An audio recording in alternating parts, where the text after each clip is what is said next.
Without an imagination, you're simply too dull for me. To do unto others, they say. Reach deep in your heart, you'll see. I'm trying to tell you something I'm not sure that you'll follow. The surface, it has no depth now. It must be that you're shallow.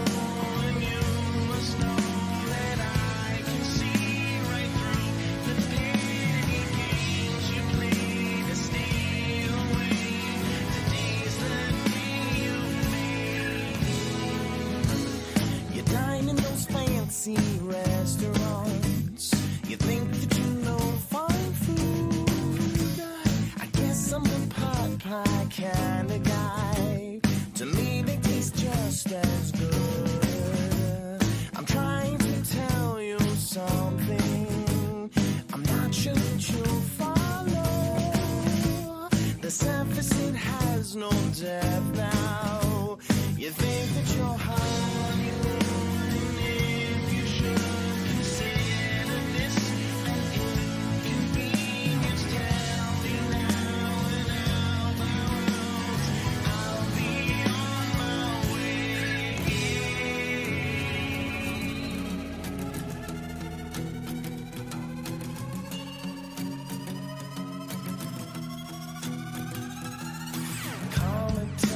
It's not right, but there's something I just can't find. It's you, babe.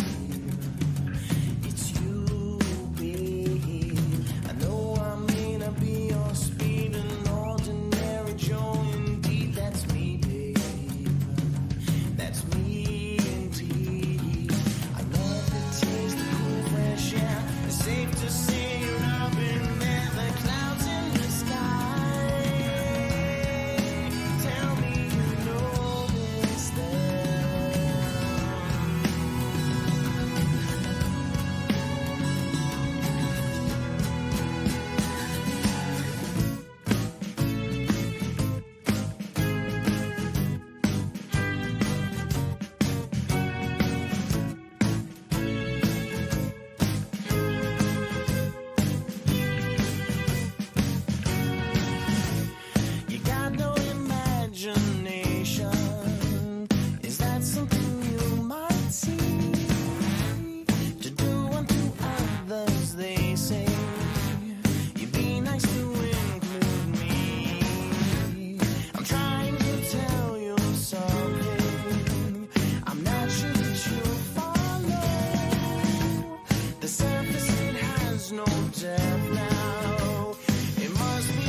The taste of cool, fresh air. It's safe to say, and I've been there. That's you, babe.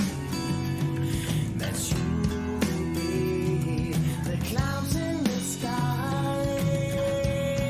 You tell me you notice them. Tell me you notice them. Tell me you notice them.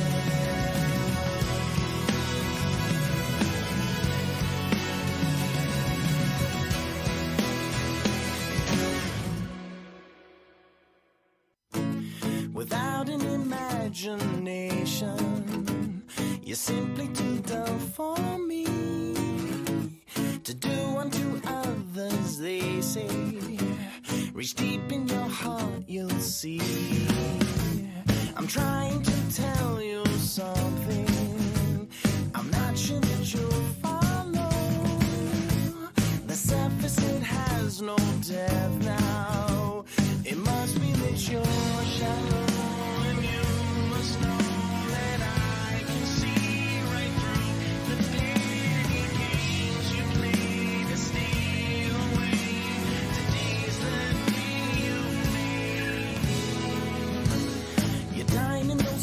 fancy restaurants. You think that you know fine food. I guess I'm a pot pie kind of guy. To me, they taste just as good. I'm trying to tell you something. I'm not sure that you'll follow. The surface, it has no depth now. You think that you're hard, you should consider this an inconvenience. Tell me now and I'll be on my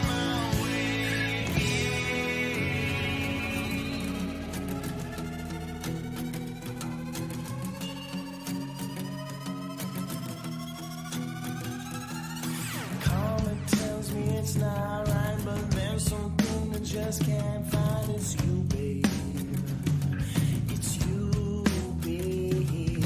I know I may not be your speed, an ordinary Joe. Indeed, that's me, babe.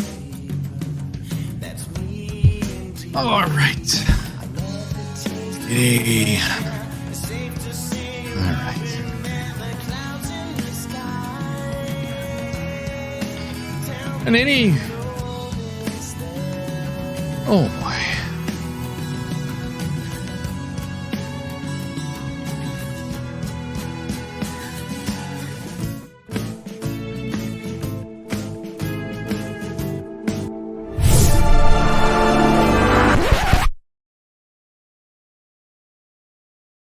All right. Welcome to the live stream in an open room. Turn the branding off. Turning it off. There you go. There we go. Hi, Nitty. Hey, Oh, so good to see you. How you feeling? I don't see too bad a cocoon eyes going on or anything. 5 stitches in my head, but other than that, I'm fine. That's now the chicks dig war wounds. Yeah. Simus, welcome. Welcome. What happened? Did he? He had a bicycle. No. It was a no. pegging accident. I hit Excuse the me? headboard. I just I didn't I think. like I didn't think the you point. bled. I didn't think you bled from there if you had a pegging accident. But okay. no. I got pushed by a bush a little too hard, and then the headboard just. Whew. Oh boy. Headboard. Okay. Oh boy. Oh boy. Skateboarding. You were skateboarding. Were you? No. Like In the all modern kids seriousness, do. it was a bike. It was a bike. It was a bike accident. I hit a curb and Ow. I think Earl liked that. I got pushed by a bush. Yeah, that's funny. That is funny. I see. I get the reference now to the pegging accident. Okay. Mm-hmm. You weren't wearing a helmet then, I take it. That wouldn't have helped even if I was. Okay. Yeah, because I literally landed face and arm, and my arm fell. There you go. Ouch. Ouch. Yeah. Oh so my it's- god. Okay. You're a braver man than I, that's for sure.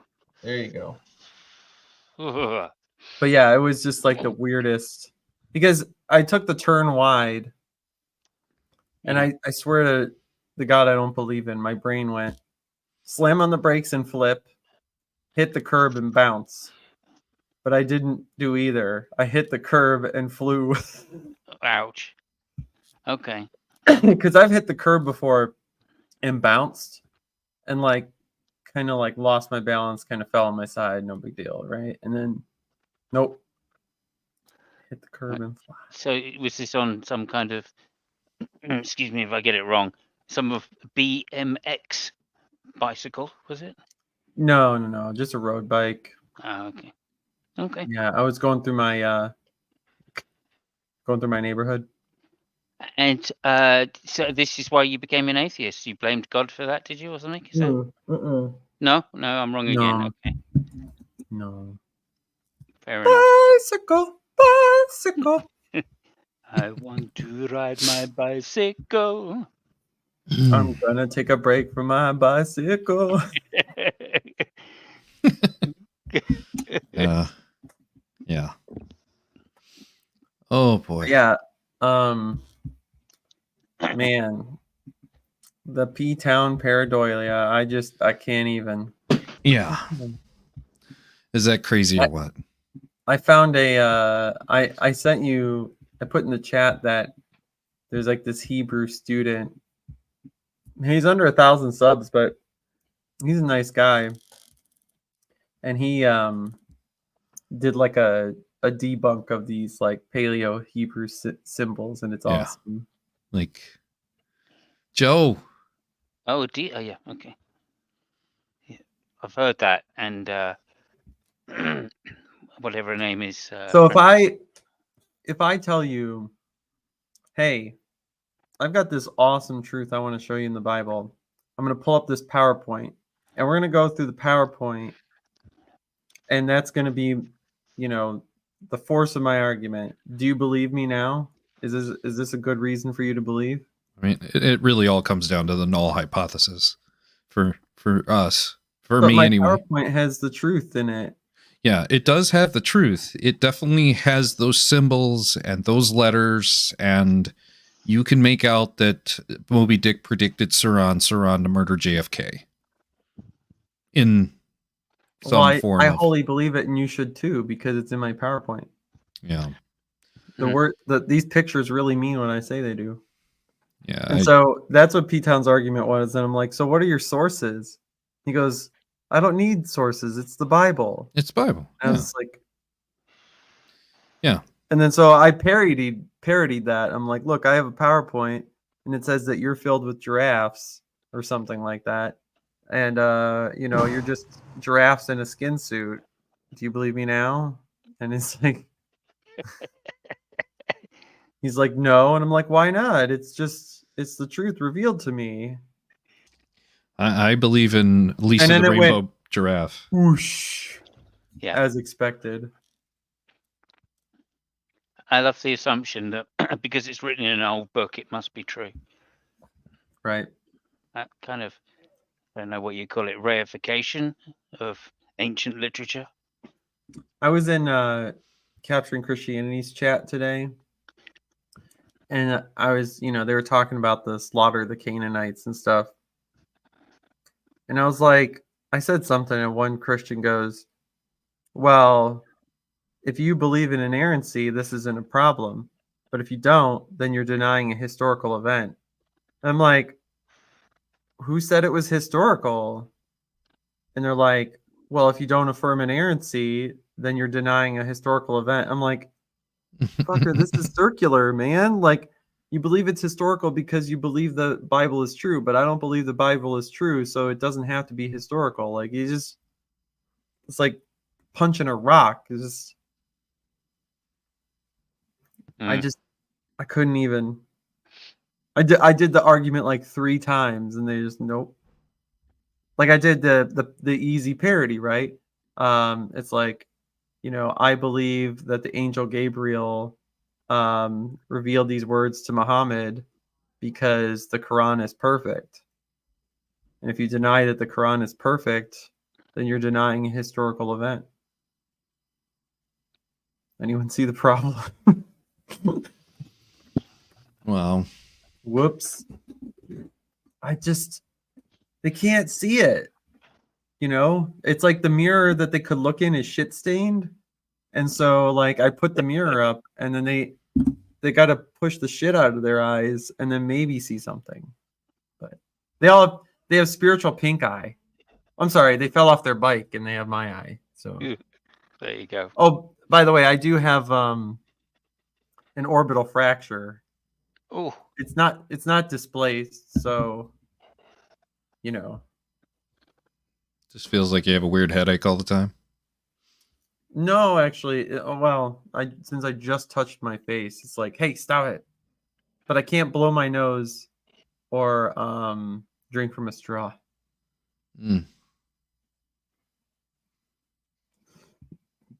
But anyway, so I spent like the last week investigating like this Eucharistic miracle and Padre Pio, like on and off in between stuff at work. Boy, I sent my findings to this Catholic kid I talked to on OSU campus, and I'm wondering what he'll think of it. It's pretty fun. So, I don't know if you want to explain that. You kind of.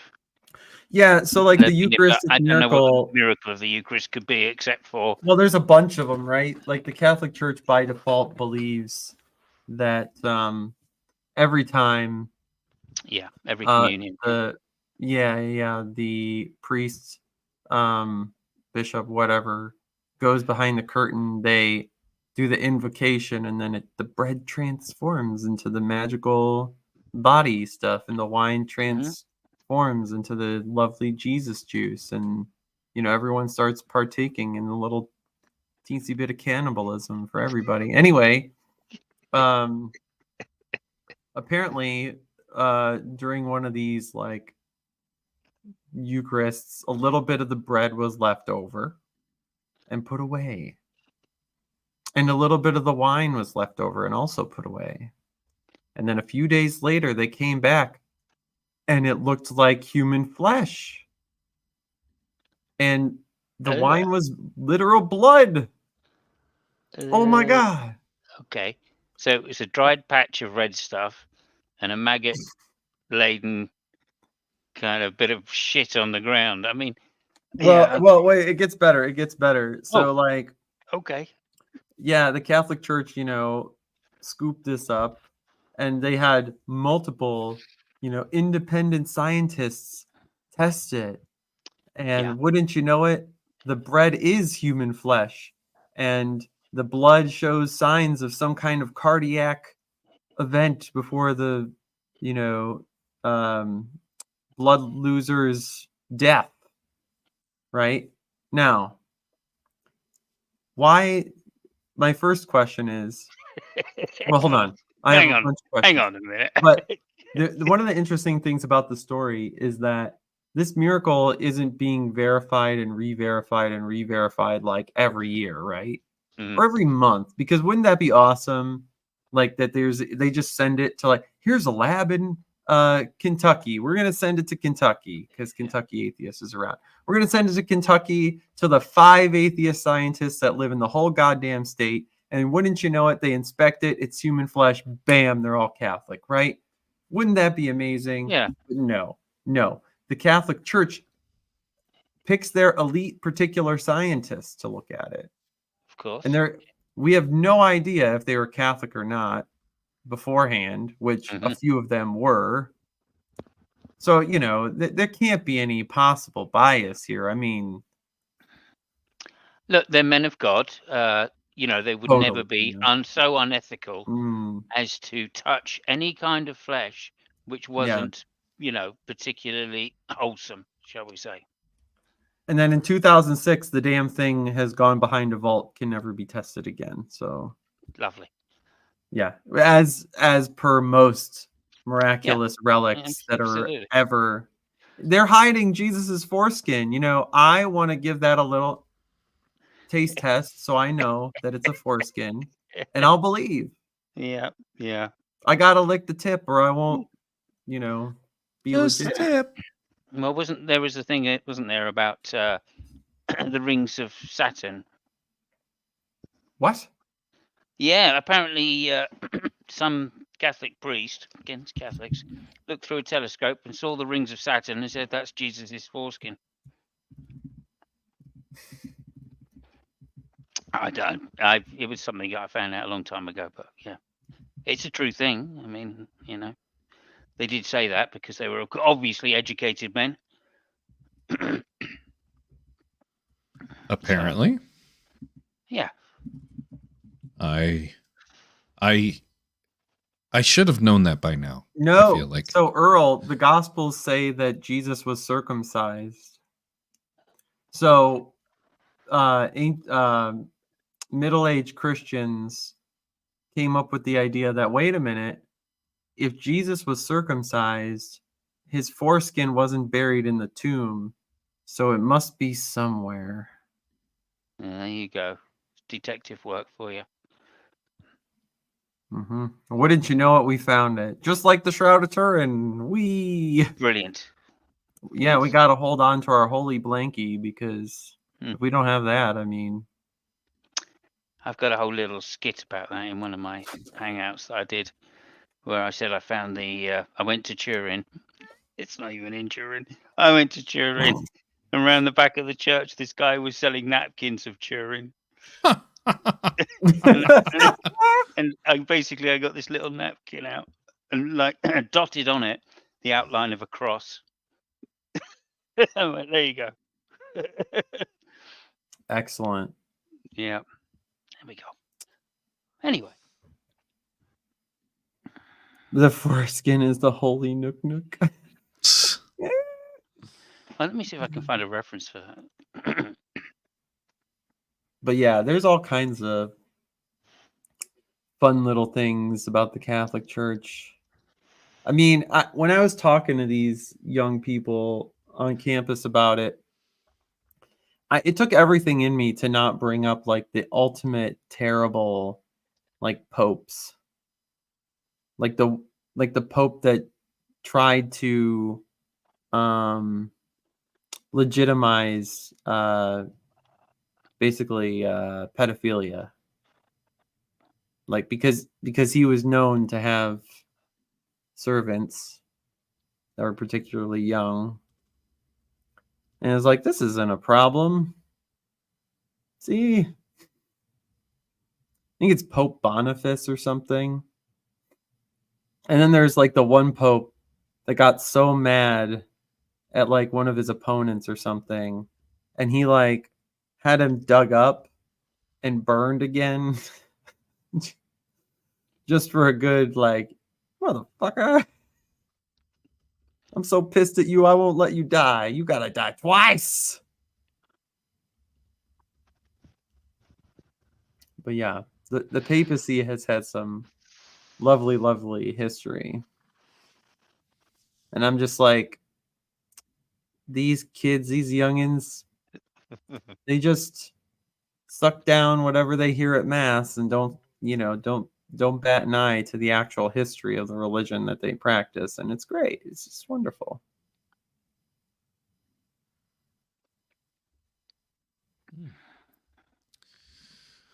All right.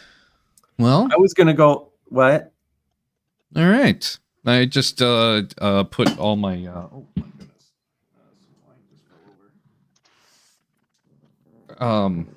I was just adding all the links that I used so that I can put the credits, and I'll probably try to do my chapters soon.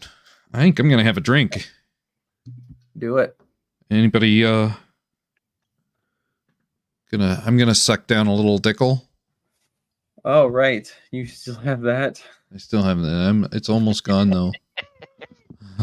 No, I had to drop the sauce because of my newer medication, so I haven't taken in almost a year. Cheers. Yep. Queen Snickers, down they go. Coffee. I was actually going to go live tonight, Tux. Oh, yeah? And saw Jimmy Beach do it? Yeah, I usually try to respect well, now there's that much left. People that I'm close to are going to stream. Be like, nah. I wanted to go live with this last night, but it was not ready. It wasn't ready this morning. Wasn't ready this afternoon. And then when I finally was ready, everything was glitching on me. Well, I want to get this out of my system. Do you guys want to watch this with me? Yeah. Yeah. Go ahead, put a present. Oh, yeah, I can do it. Oh, you want to do it that way? I mean, that would be more fun. I got it. You've got it. Yeah. Add to stage. Okay, so here's the deal. I make fun of cold case cultianity all the time, but I was going over, his channel today, and I clicked on this video, and it gave me no context at first of like where this was recorded or whatever. So I started playing it in the background, And I heard this voice asking Mr. Wallace here the question, and I'm like, wait, I know that voice. And I mean, I really know that voice. So I go over to the video and I go, not the fuck on. The interview that's going on here is going on at my former church. So they had an apologetics conference like the year I was deconverting or whatever. And I guess J. Warner Wallace was one of the guests. They didn't advertise because they were in the news being broiled for being a cult. So they weren't trying to connect their guests to them as a church. But yeah, I was like, oh my God, this teddy bear looking guy here is talking to J. Warner Wallace of all people. And I was like, all right. I got to talk about this. And I'm too antsy now and I have to. So let's see what this conversation's about. Responses like these seem so compelling. Your arguments, someone wrote in, it seems like it takes more faith to believe in the multiverse than others. What do you think's going on? Really? They went straight for Frank like this. Right. It's like, did someone really fucking text you that? I bet no, but go on. Why is there pushback against? Did he hit the Well, full I think screen? there are three reasons. Oh, right. Okay, hang on. Not that one. That This one. There you go. This is why people shun the truth. Hmm. And when I say shun, you guys even use that word anymore? I'm not. They actually do. It's what they well, actually, they try not to, but it is effectively what they do to people who are considering leaving or not holding on to Christianity anymore. They'll just be like, why you coming here, bro? And then, they don't really want you there and they'll stop talking to you and not be your friend anymore. Even though they like loved you for like a decade or something. I mean, I guess it doesn't mean anything when, you have doubts or whatever. Anyway, what? Tweak it a little bit. The first one is rational. See how I cheated on that? So people. What a dickhead. Will say, Hang on a second. Hang on. What? Okay, go ahead. I mean, that was hilarious. Not gonna lie. I didn't see how he did on that. I didn't get it. I'm sorry. He made the shun sound from rational and shun. Shun. I see. Ration. Yeah. Okay. Yeah. It was a rational objection. Oh Jesus! I thought he was trying to make it like food. Ration. No. Yeah. No. Al's ration. That's what that literally means. Go ahead. All right, let's go. That's the case. We'll talk about the evidence. But people will say they have a rational objection when they really don't. They have an objection in one of the other two categories. The second category is emotional. Oh, got it? Emotional objections.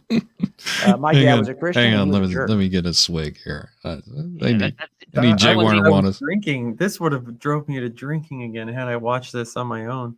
That's even worse because that's motion. Al's motion. Yeah. Just saying. But so, I mean, one, this is kind of a false dichotomy, right? Someone's argument can be, I don't know what to say about what you're presenting me. So I'm going to reject it until I can do further investigation, right? You could call it a skeptical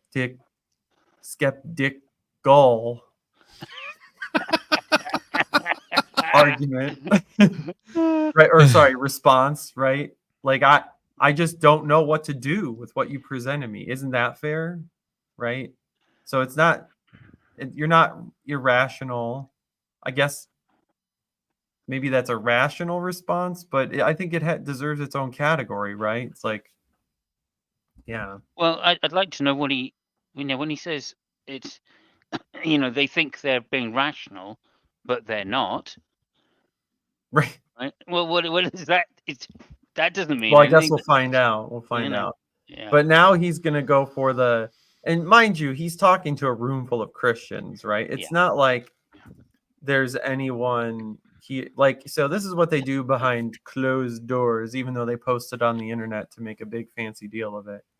But they basically want to poison the well against, people that don't agree or believe the same way they do, right?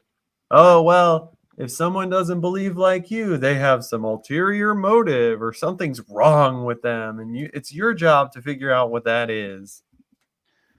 And I've known a lot of Christians, they are jerks. They're such hypocrites. Okay, well, it doesn't sound like you even know what the evidence is for this or isn't. You don't really care. You just don't like the people you know who are Christians. That's an emotional response. That's not about evidence. So I can spend a lot of time talking about the evidence, but if your objections are emotional, I'm not sure how far that's going to go, right? The third category, I think, is the biggest category. And it really isn't a matter of rational or emotional objections. They are volitional objections. I don't want it to be true because I like my life the way it is right now. And also, nothing's broken. Why do I need to fix it? And that was me for a lot of years. That's my dad today, is that he doesn't have a bad experience with Christians. He's had nothing but good experience with Christians. But isn't that in itself, though, an emotional rejection, though? Yes. Like, because your emotion is, I'm fine, right? Mm-hmm. So I'm actually rejecting it because I don't feel that I need it. That's, maybe it might seem like a choice, but I think that's just a bad equivocation because he's literally describing the feeling state of a person and their response to the evidence, right? So distinction without a difference, Well, I think it's probably because there is an objection, isn't there, to divine hiddenness. And I think this particular phrase is probably designed to try and address that. So divine hiddenness is just advocated by people who, they're not resistant non-believers, but they just don't lack anything. So why would they start changing their position? Right. Well, I think that goes, I think that's in its own category from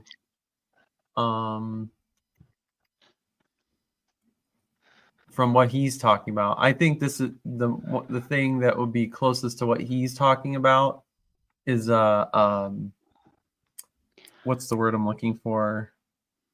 It's like the person, a maltheist, maybe, or not a maltheist. It's like enthusiast, yeah, something where it's like, if God is there, I want nothing to do with him, basically, right? Where he's, because if you say they're rejecting God in spite of the evidence, they're choosing, like they know that the evidence is good, but they're choosing to not believe it, which has its own mess. Doesn't make sense. Yeah. Right. Well, it doesn't make a lot of sense. But second, it's like, it's hard to divorce that from the emotional part. And also, like, where was that? Fuck, I forgot what I was going to say. Oh, and it can come across as, well, I'm fine, so I don't need this, right? It's like, I am going to choose to whatever you present me.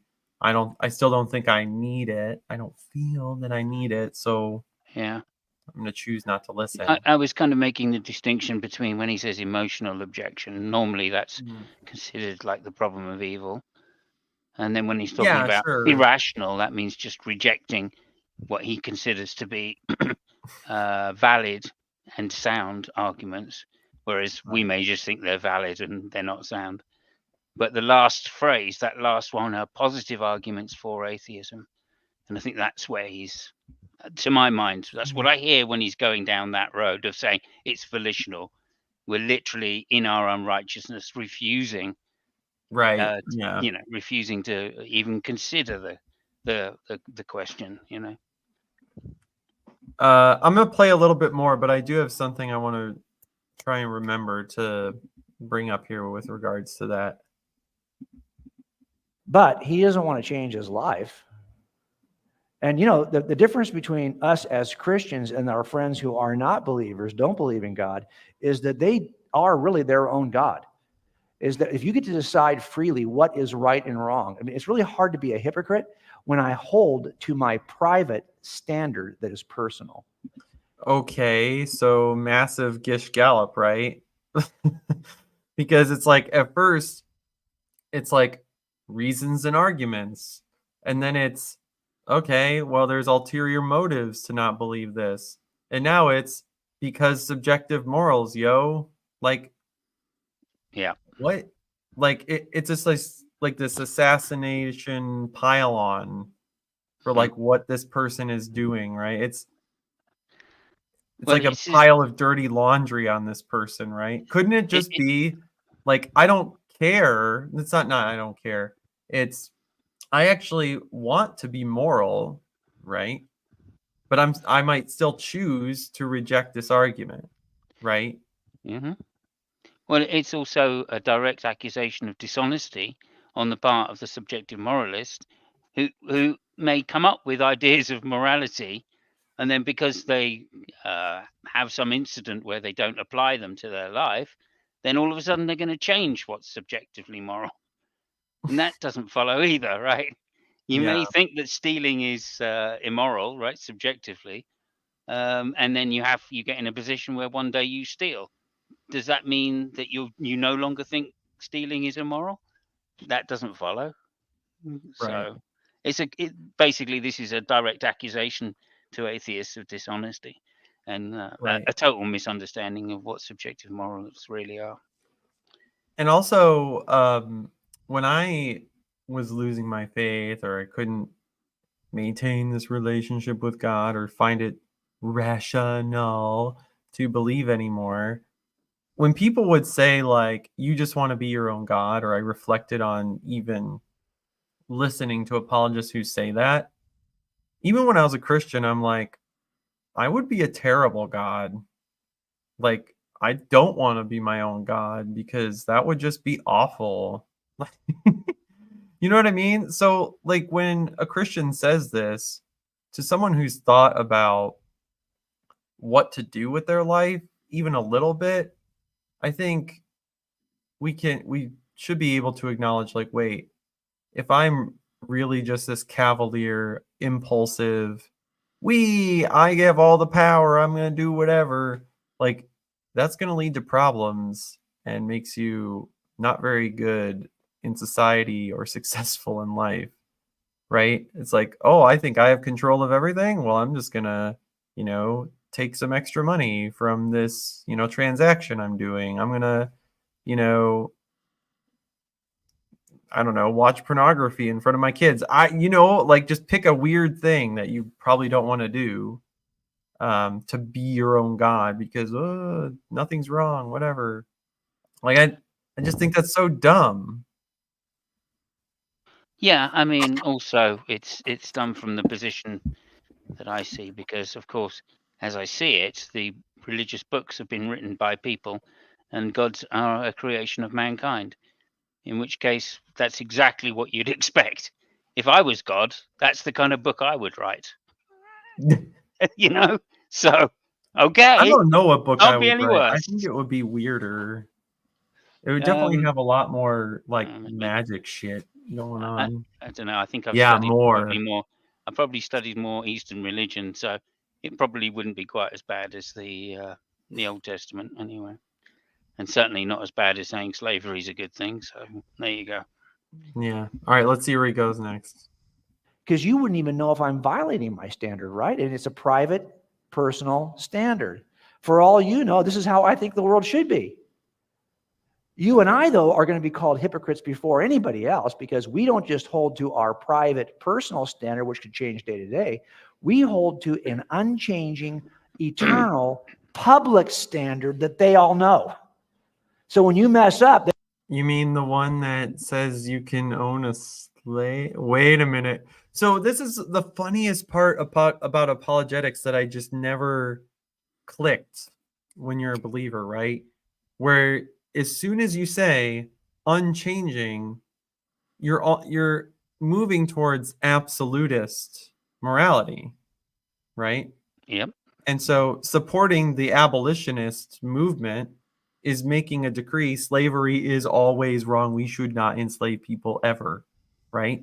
But then you run into a Bible passage that says kill the men, women, the non-virgin women and boys, and keep the girls for yourselves as property. It's like, what? Like, I wouldn't support that. Like, even if like the other nation is evil, right? That's still a Geneva Convention war crime. Like, you just don't do that.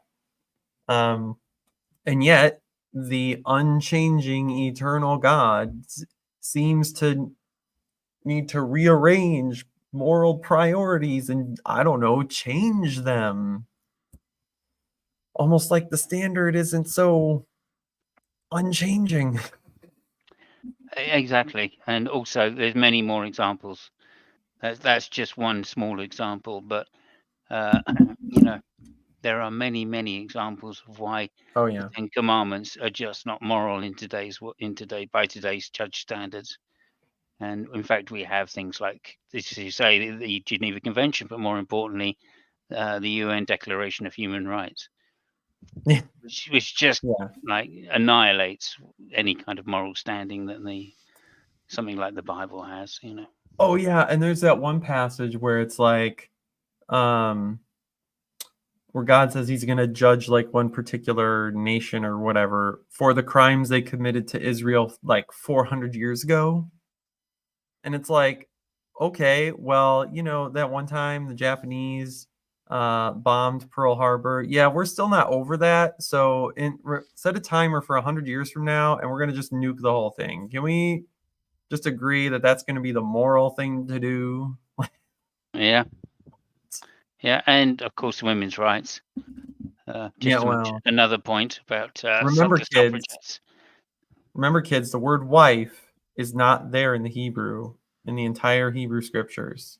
So every time you read wife, you need to read woman and then see how those scriptures hit you. Yeah, and remember, it's your neighbor's property that you shouldn't covet. Right. Which includes wife.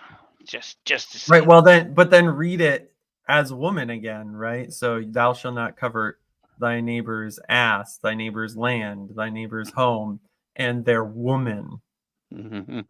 It's a thing without special status. See, we anachronistically put wife in there, and then that wife is like, ooh, that's special. It's yeah, no. And then maybe this is just like their I don't know, agenda, which is to, you know, win the Christian war against other religions, like that. Something that was going for 1500 years plus, well, up until the Enlightenment, really, past the Enlightenment. Let's be honest.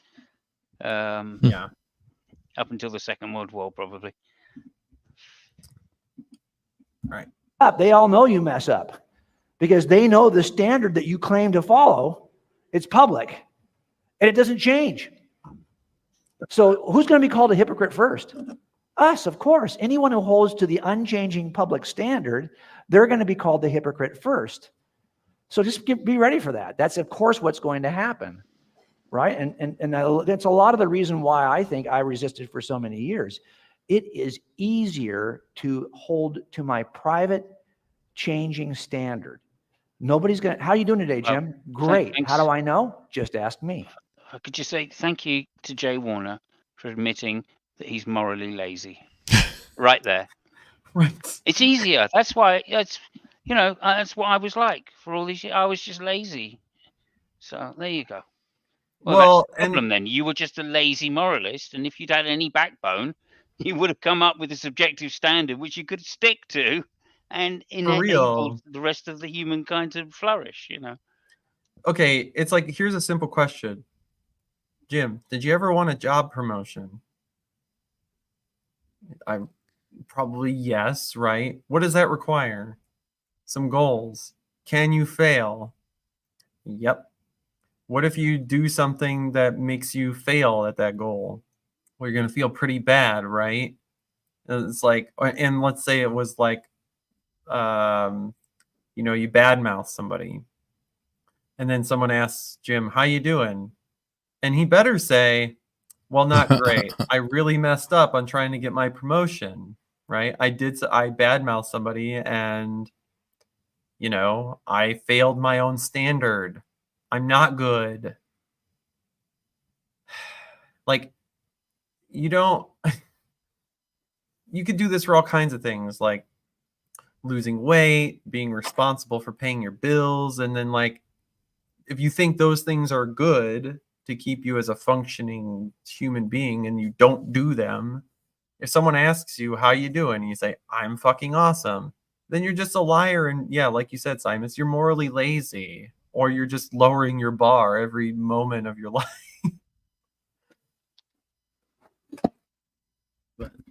And if anyone's struggling to pay their bills, I'm sorry. I don't mean to say that you're bad or anything. I love you. Yeah. All right. I'm the standard. And I have not violated my personal standards. I have personal standards on this issue. I do not violate my personal standard. What does that tell you? Zero. Because you don't know what my personal standards are, and I could change those tomorrow. They would still be my personal standards. It tells me that you are one deceptive, lying motherfucker who actually cannot get on in life without trying to big up yourself at the expense of other people. That's what that tells me. Follow me? That's where I think a lot of people are, is that you want me to abandon something that is driving culture today. It's one word. It's called autonomy. As we are in a culture that wants autonomy. Don't tell me what to do. Don't tell me what to think. Don't tell me who I am. Isn't that the lyrics of a song? I want complete autonomy. Well, I think about half of the American population doesn't think that, my friend, because they're willing to vote for an authoritarian dingbat. They want to be told what to do by a magical poster on the internet. They don't want to be controlled by a deep state or whatever that means. They want to be controlled by someone else. They want God to tell them what to do. So maybe he's talking to like the other half of us, which is way too generous. Autonomy. Make sense? Yet we are, if we're Christians, we're going to surrender our autonomy to the Word of God. Oh, by the way, marriage rates are up and divorce rates are down. So people are entering into a contractual relationship of give and take and being willing to be told what they can and can't do in the boundaries of a relationship. So complete autonomy is kind of waning a little bit there too, right? Mm. And then that's a much bigger ask, I think. So I would find ways to maneuver around the evidence because I wanted to hold on to my autonomy. Someone asked about, they brought up that this is a ton of research, and they're wondering where to start if they're sharing their faith with someone with apologetics. You're highlighting the importance of apologetics, but it takes a ton of scientific knowledge. There's logic involved. Where do we start? Not just studying it, but presenting this information. So, yeah, that's a tough question, right? Because what I'm suggesting. No PowerPoint for that. Okay, the questioner just said it takes a lot of science information. No, it takes quote mining. Like Dr. William Lane Craig, you find the particular scientists that have a particular quote that seem to bolster your evidence in a particular claim within your syllogism, and there you go. You have more evidence, and the other party doesn't have time to fight back or to read the entire context of that quote, and then you win. Or it's a massive appeal to authority. That's the other route, of course. You could just go down the purely logical route of the presuppositionalist and just make it a massive special pleading fallacy of an appeal to authority.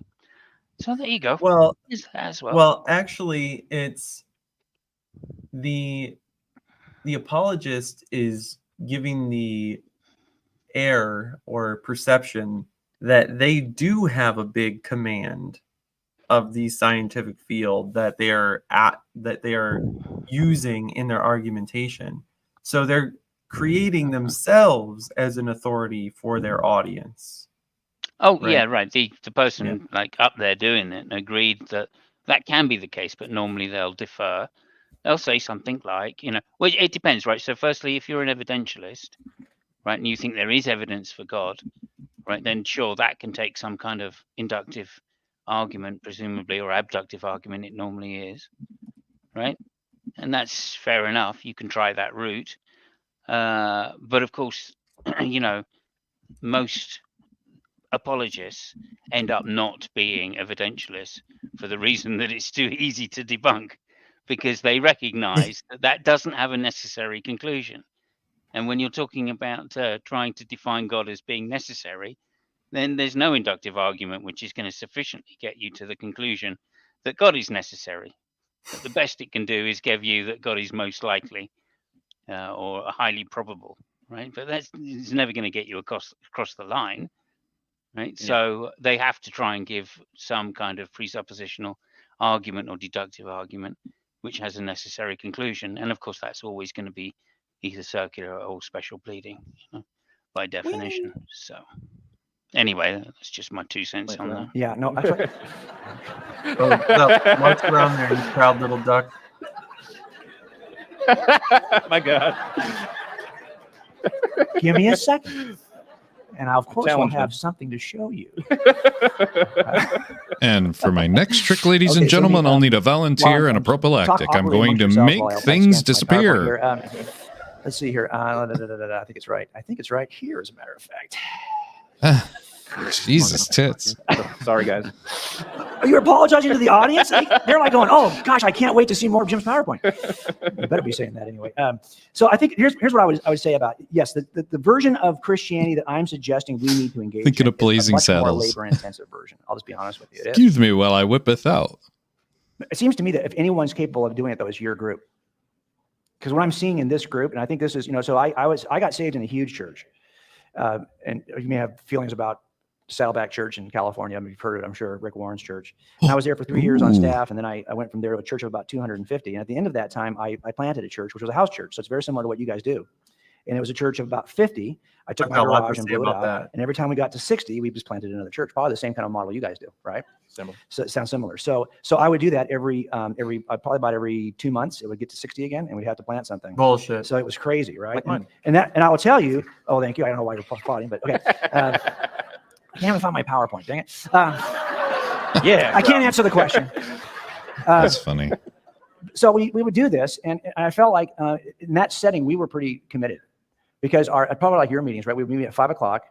We were sharing a church. When I planted this church, we were sharing a church with another facility in Southern California. So we only had availability to the church on Saturday nights because they were having church services on Sunday. We couldn't afford our own church. When we finally merged with another church, I planted the house group. And so we were already meeting on Saturday nights. So I said, let's just leave it that way, because my group was all college-age students. So I said, okay, we're just going to meet on Saturday nights. And we would start at 5 o'clock, and we would be there for 3-4 hours every Saturday night. Then we would go to dinner and close the restaurant down by around 10. So it asks for 5 hours of weekly commitment, which to you guys sounds like nothing, right? Because you're already committing hours. But for most Christians, we're not committing 5 hours a week to a church meeting. We're just not. So if anyone can do this, it's your group. But I think what you do is you start small. So there's 8 pieces of evidence we talked about here. Not all 8 of those are interesting to you guys. Some of those are like, it's cool, but not my thing. But there's 1 or 2 of those you go, yeah, actually, I can see that. I like that one. Okay, well, that's the one you're going to master. You're going to start small and master something that you already like, because I got a background in biology. Somebody came last night and she was like, yeah, I have a background in biology, so this resonates. Well, that biology piece, she should be able to master, because and God's gifted each of you in some different way to master some small piece of the case. And when you talk to your friends, you're always going to go to your money card. That's going to be that topic. And that's where you're going to go. Now, for a lot of you, you're like, well, yeah, but I haven't really mastered anything yet. Really? Why? Why haven't you? You people in this room, I bet you're all Cavalier fans, aren't you? No. Really? I hope you enjoyed that last hurrah, okay? Rubbing it in. All right, so he said a couple things there. So one of the things that my former church did pride themselves on was being intellectual, being really engaged with what the culture says, and finer arguments for the existence of God, and being able to refute objections to Scripture, having a good hermeneutic, having ways to support inerrancy, looking at the Greek words, having a consistent univocal voice throughout the entire Bible, right? So that's what they really loved. Here's the thing. I didn't hear about a concept like doxastic involuntarism until I got way the fuck out of there. I didn't hear about the ideas of like error theory or moral anti-realism, or what's another good one? The contemporary stuff to Christianity in terms of miracles, right? The other miracle working figures. And I have two possibilities for why that is. One is that the leaders of this cult know that shit, but as soon as they start telling people about that shit, it's going to get real messy and real hard for them to keep believers in. Or two, they don't know that shit and they're not as smart as they fucking put on, which sometimes I think that's the case, right? Because for the leaders of the cult, yes, I really mean that, they just go to Christian institutions and then trickle down the Christian piss that they've been recycling for, centuries and the last few decades with the Chicago Statement of Inerrancy and shit like that. But there's nothing new, right? There's no depth to moral theories. There's no ideas about what someone goes through when they do not believe or can or can't believe something. That discussion just doesn't happen. And I find it hilarious, but in a really sad way. Oh man, shit. That there's thousands of people, who will listen back to this conference for a bolstering of their faith, or are sitting around in Columbus, Ohio thinking, I go to a fucking smart church. I know all this shit about Christianity. I know that's subjective. God damn it, Tux. Sorry. I was trying to make you big, and Oh. Let's see if I know that there's a go. good reason to have objective moral values and duties. I know that the universe had a beginning because there's some fancy scientist quotes up on here in this PowerPoint. Yada, yada, yada, yada, yada. I have a consistent hermeneutic. My church looks at Greek words. We're so fucking smart. No. You're Kool-Aid drinking fundies that don't like to be called fundies. That's all you are. Okay, you can take me off the soapbox. But seriously. And so when he said, I'm going to stop sharing because here's the other part. When he said, you guys are the group to do this, what he means is he wants there to be more intellectual Christians. And it's like, okay, I think that would be good too. But in the sense that they get a more full exposure to the ideas that are antithetical to theirs. Not just this Frank Turek hullabaloo, is that true? There is no truth. Is that true? Don't throw in postmodernist junk when you don't know the rest of the entailments of that, right? Or just throw it on your audience oh, yep, we can be done with that now. That's not even close to how philosophy works. Or just the general idea of some people believe that you don't get to control what you believe. And I love telling OSU students this, right? It's they go, well, why don't you believe in God? It's well, I don't know that I can without sufficient evidence to convince me that it's true. You'd be like, but there is evidence. It's well, I can't, that what you think is the evidence doesn't convince me. I'm like, well, okay. And I'm like, I don't think we get to choose what we believe. And then they go, what? And I say, choose right now to believe that there is a purple unicorn living inside me talking to you. Go. And they're like, I can't do that. I'm like, oh, how much work did it take for you to not do that? None. I'm like, well, what could I do to convince you that there's a purple unicorn living inside me talking to you right now? And they say, I don't know. Well, if you saw that evidence, would you believe it? I said, maybe. Well, you're going to get persuaded by the evidence, right? It'll compel you to believe something. right? You won't be able to go back from that, right? Like, I believe that I have hands. Absolutely. Yep. I'm incorrigible about that belief. I can't not believe it, right? And if I do say that I don't believe it, then everyone else can just say I'm insane, right? But I don't get to choose that these hands are here or not here. Like, I'm stuck with that experiential evidence of that. And, you know, at the end of the day, I would know I'm lying to myself if I told other people that I don't have hands, or that there is a purple unicorn living inside me talking to you, right? Yep. So yeah, I love demanding, you know, weird requests of people. I'm like, choose to believe, and then I just give them something completely absurd, and then they just look at me like, Well, of course they do, because that's what's written in the Bible, right? You know, blessed are those that believe without evidence. or that you choose you to go. believe in Jesus, right? That it, you know, whoever believes unto him, which they imply as a free will, or really a completely voluntarist decision Yes. to believe it. Yeah, exactly. And you'd be, you know, more special to God for doing that if you could do it. Which is why they go, oh, well, is that the reason then? See what I mean? So again, they wouldn't even realize that that's another fallacy, right? Circular reasoning again. If you think, well, I believe it because I've been told that if I believe it, I suppose it's not circular, but because I've been told that if I believe it, then I'll be more blessed. Yeah, and I mean, Actually ask for evidence. So I don't want to ask for evidence because I'd like to be more blessed than if I had evidence. I would appreciate it though if, like, people or Christians gave even young Christians something like this. If the evidence compels you, you are going to believe this, and it's going to be difficult for you to believe otherwise. I think that's seems antithetical to the task of becoming Christian, though. That to me, like, I've never been a Christian, okay, because I could never see the evidence as being anything but remotely funny to me. The Ali G sketch much later, when I saw that much later in life, actually took me right back to the moment that I went, oh, I ran into my mum when I was 7 and went, oh, Mum, I've worked out there's no God.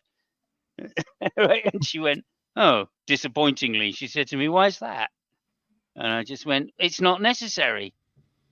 Nice. And I just went, you know, I didn't know what I was saying, but actually, when Ali G turned around and went, you know, his father, is Jesus just your father dressed up? I went, there you go. That's exactly it, isn't it? Jesus is just God dressed up as your father. That's what you Christians believe. So, you know, just ridiculous, isn't it? Makes nonsense of it.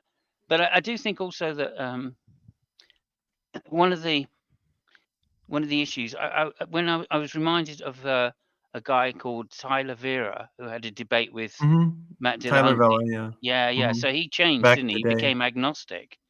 Yeah, When he's he like left a general deist. when he left that enclosed kind of college setting or university setting that he was at, and went out into the big wide world to become an apologist, he quickly went, oh, hang on a minute, I'm just talking nonsense, aren't I, really? So, you know, and that's it. That's exactly the point, isn't it? As soon as you leave that confined area, that's why he's saying, this guy is saying, yeah, well, look, you get together as your little church, you know, and I would encourage them to do that and encourage them to learn one of these apologetics, because when they go outside their church and they go, well, yeah, we've practiced in church lots now, so now we can go outside and we can practice it on somebody who doesn't believe.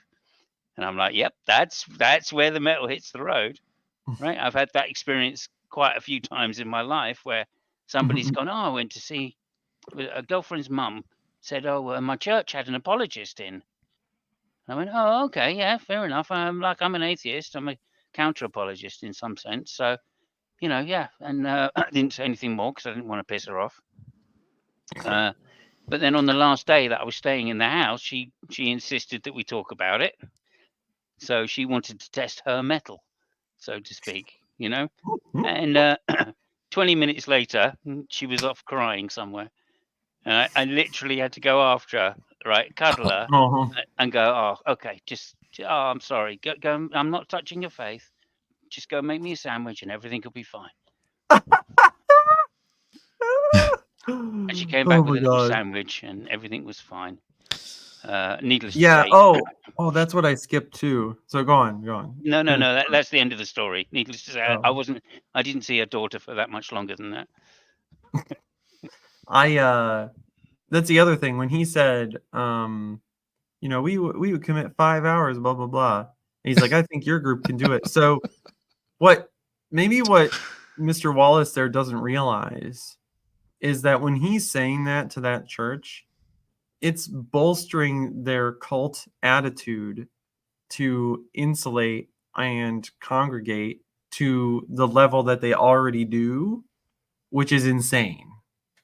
Because, okay, if you thought Mr. Wallace's 5-hour commitment with college students, plus maybe like Sunday church or something and like one men's lunch, you're like, okay, like that seems to be a lot, but okay, that's what that Christian wants to do.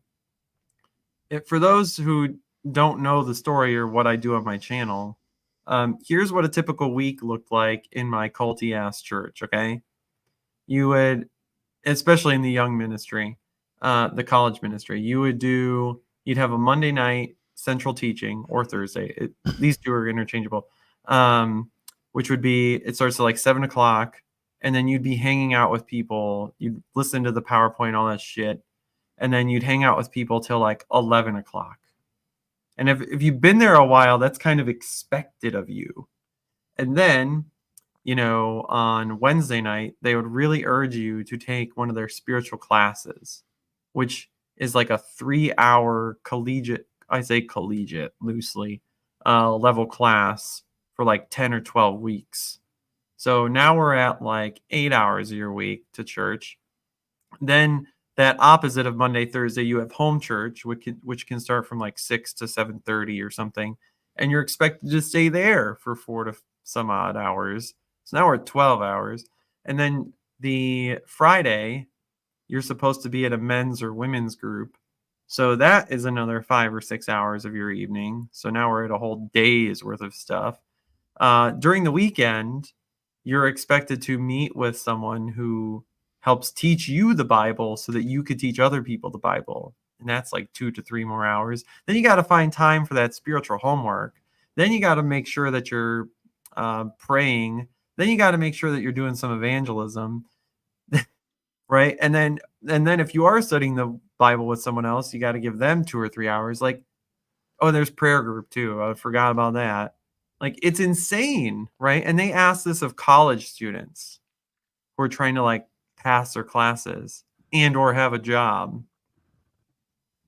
Like, destroy your life for Jesus. That's basically how that's going to go for young people. But then, like, for young adult, we'll call it, like, groups, they don't tone that down, right? You want to start a family? Nah, fuck that. Like, you got to be real committed to Jesus. Make sure you either invest in a college ministry or this home church. Go bananas. Take more spiritual classes. You have to be, an elite Christian here. Like, you got to run the whole race, bro. And then, like, by the time you're in your 30s, well, then maybe start making babies, right? And that's not even to mention, like, they do all this meeting together. And then they have, like, dateable and not dateable people based on how much of that stuff that I just told you they expect you to do. So, like, if you are the one who is really committed and you're decent looking and you want to date someone else, but they don't go to everything, your spiritual leaders will be like, but is she spiritual though? Is she going to be right for you? Are you going to be equally yoked? Right? Literally policing who you will start relationships with. That, it might be culty, might not. But yeah, Warner Wallace just did not know how much that loads them up to be like, we're doing the right thing here. This is perfectly normal.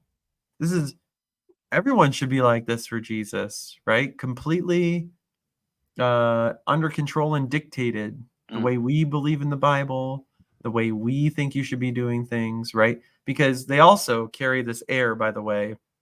That talk that Warner Wallace was giving was part of a yearly conference they do where they drag in other Christians who don't know how culty ass that church is, right? Because they're like, oh, they really believe the Bible and meet together a lot. Woohoo! Like, they're really fucking culty. So they literally will defame other churches in the city, right? If they're very charismatic, well, they'll be like, well, that's an emotions-based church that's not really into God's word, so you shouldn't go there. If the church doesn't have home groups or like a college ministry, well, they're going to lose a whole generation and they're going to be unintellectual, so you can't go there, right? They have a way to, and Catholics, oh, they're a fucking cult, so you can't go there. Like, it's insane. And then you eventually get to the point where they're telling you, this is the best church. We are doing this the best. We are the closest to early Christianity. And then what? Right? Where do you go? Right? You spent a decade or more debunking why you shouldn't go to any other church. And then you leave that one and you're like, well, everything, the whole carton of eggs is spoiled now. Even if you wanted to stay a Christian, you're like, well, fuck. Like, what's ever going to be good enough, right? Jesus. Yeah. Jesus coming back. That's all you have left. Well, also, of course, if you're talking about, someone who's going through early life and they're trying to find somebody to, partner with for a long period and have a family, etc., what's your choice of people? It's got to be a minuscule number. So what's the chance of finding someone compatible? It's even worse if you're unattractive. Well, I mean, if you're overweight, they will basically weight shame you.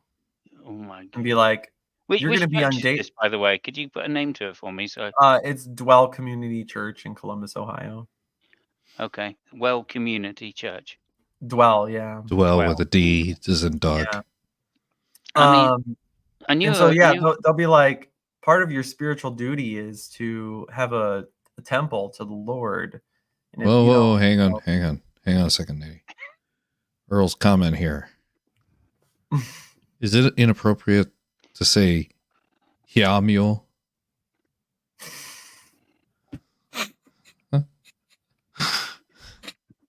I don't know what she's talking about, but I don't either.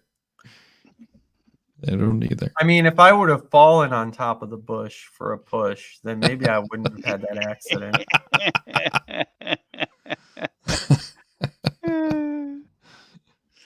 Oh boy. Hey, look, there you go. I've just all right. I'm done ranting about how. Well, because of that comment, I've just subbed to you, Earl. So there we go. You've got just that one comment has given you an extra subscriber. Yeah, no, I knew a woman that lived in Utah, in wherever that city is. Which city is it? Salt Lake City. Yep. There we go. And her husband passed away, and she couldn't afford the payments for the house anymore. So she was terribly worried. And of course, because she'd been in the church her entire life, she was in her 60s, I think. And she was a lovely woman, I have to say. She was very personable, and she listened to all us atheists saying what we were saying and didn't get, too upset about it. But of course, the church, when she turned around to the church and said, "Oh, look, I need some help," the church itself didn't help her. Okay, but a neighbor came by that liked her, knew her, and said, "Don't worry about it. I'll pay your mortgage." And I thought, okay, there you go. You see, that's if you're in that kind of community, right, where people are willing to put their hand in their pocket for you because you fall on hard times, I get it. Right, I get why you would have a devotion to some kind of cult or church or community, as I would call it. Right, not a cult, a community, and that's fine. And if that price is that you you toe the line and you go to wherever it is, a church, a community meeting once a week, and you sit down there and you all pretend you've had some divine inspiration or whatever. That's okay. I can go along with that because like that's part of what life is about. But when they start insisting that you define your life and your life choices through the prism of their scripture, which they control, then I think there's something a lot more sinister to it. And I think that becomes the cult side of it, you know, and I disagree strongly. And when you talk about like young men being told that they can't go out and do X, Y, Z in a community when around them everybody else is doing the same thing, and other people are trying to find the most compatible women, and quite a few do, right? They may not last for that long, right? But however long they last for, I don't know if you've seen some of them, but I've seen some wonderful marriages in my time, and two people that are just completely compatible and devoted to each other, both same sex and intersex or whatever you want to call it, not intersex, heterosexual. When you see those relationships, then you go, well, okay, all you need to do is have two people which are committed to each other, are prepared to be flexible with each other, are prepared to understand the other's point of view. And what else do you need in life? You don't need the rest of the stuff that's layered on top about trying to believe all of these extra claims, which means that you can't like people from different faiths or different persuasions or different sexualities, different gender. I mean, it just becomes nonsense after a while. It really does. So this is what I find the most pernicious thing about these cults. Anyway, there we go. That's my little rant. So thank you. Oh, you're welcome, man. It's hard, man. And to think like I just kind of went along with it. It's just like, ugh. But hey, you know, I'm here now. It's quite the compliment there, Simus from BS. I'll be using the word Dexter next week. Okay. I was going to do. So I had some videos that were on the cutting room floor, and I thought this after show would be a perfect time to discuss some of those. Let's go.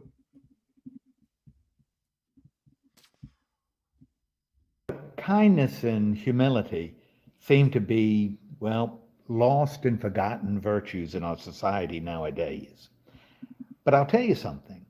I think they are absolutely essential if we are serious about following the example of Jesus Christ and showing concern and love for one another.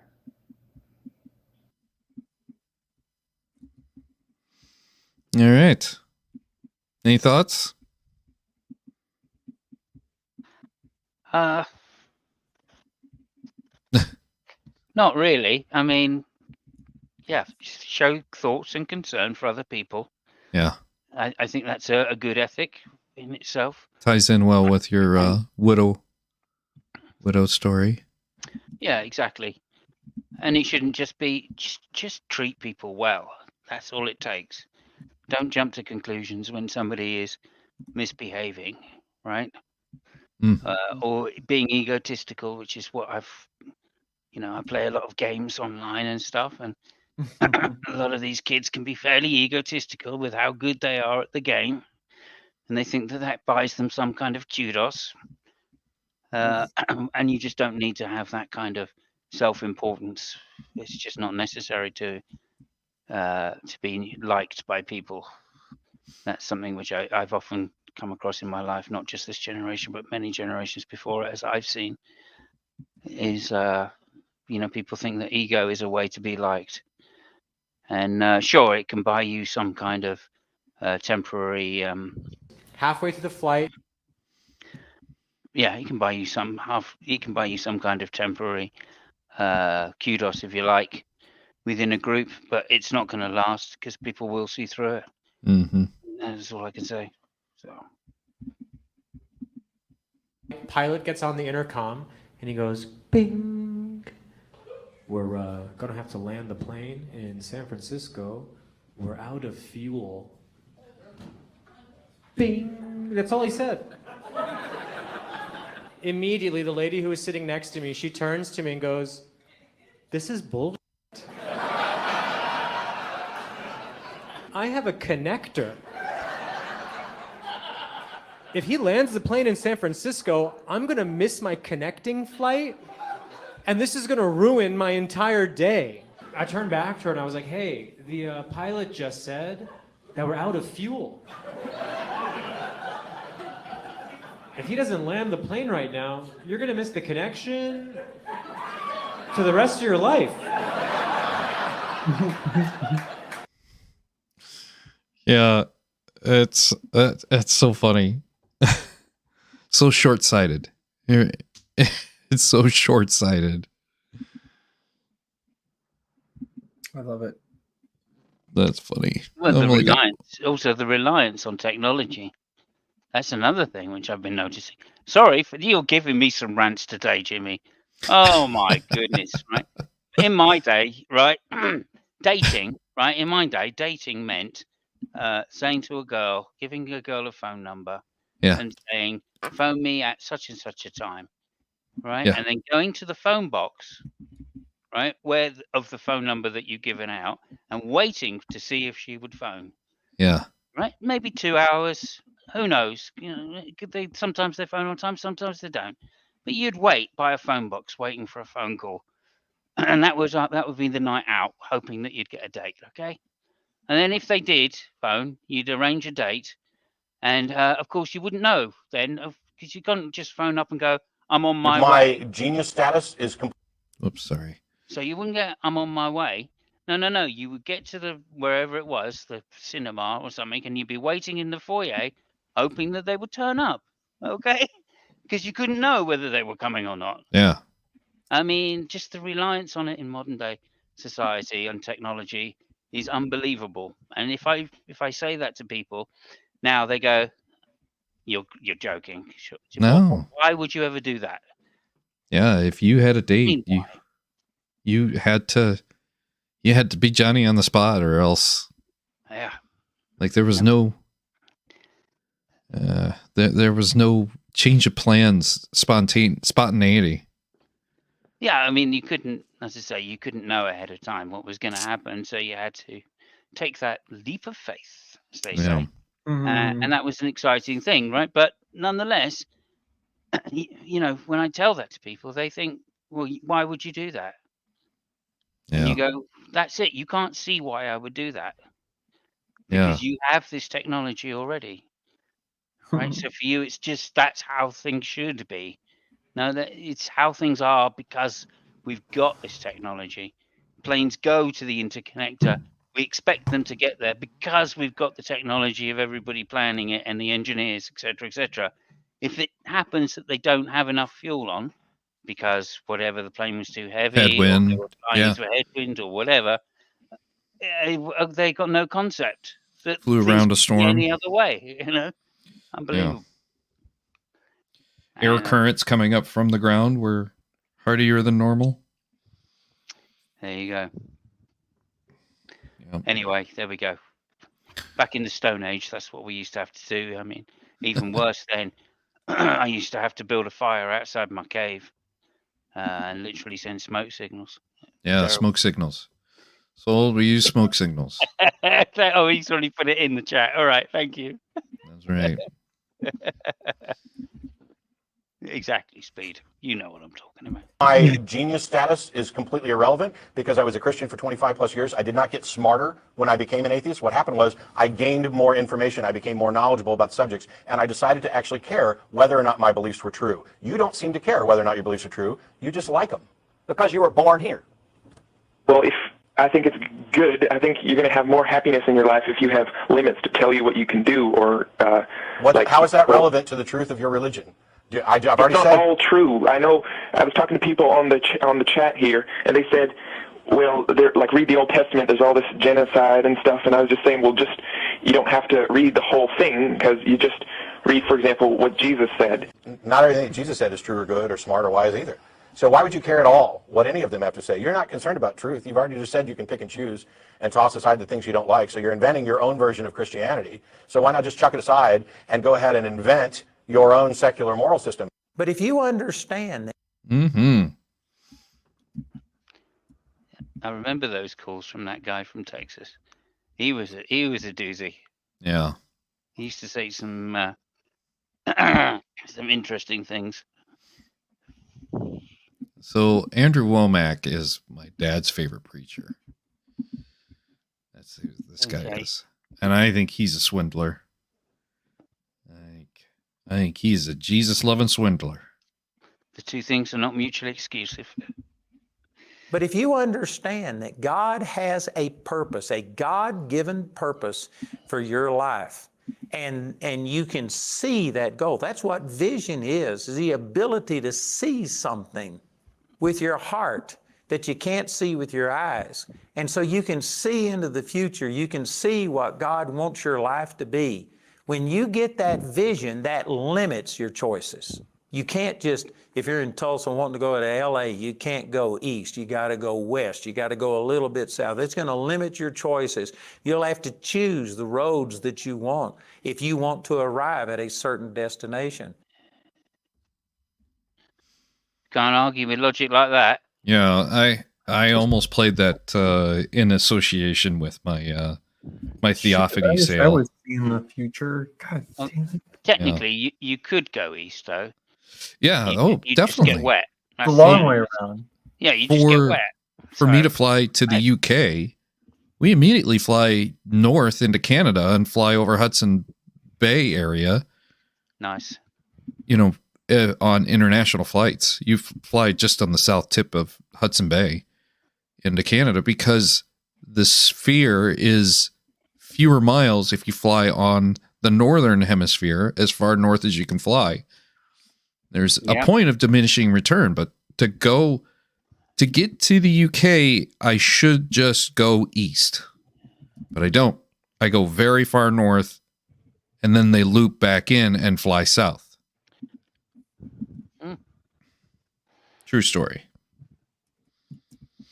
So let's go fly. Three statements that people want to affirm, and yet when you affirm them, there seems to be a contradiction somewhere in there. It seems to be anyway, which is that God is all-powerful, so he's able to do anything that he wants, which I assume people, when they say that, they don't literally mean he can do anything he wants. He can't make a triangle four-sided. I mean, there's some things you can't do. But, okay, with limited, except for nonsense, God can do anything he wants. Second, God is loving, so he really doesn't want people to be in pain and misery. And third, there is suffering. People are in pain and misery. Damn, Satan is daddy. That was a nice transition.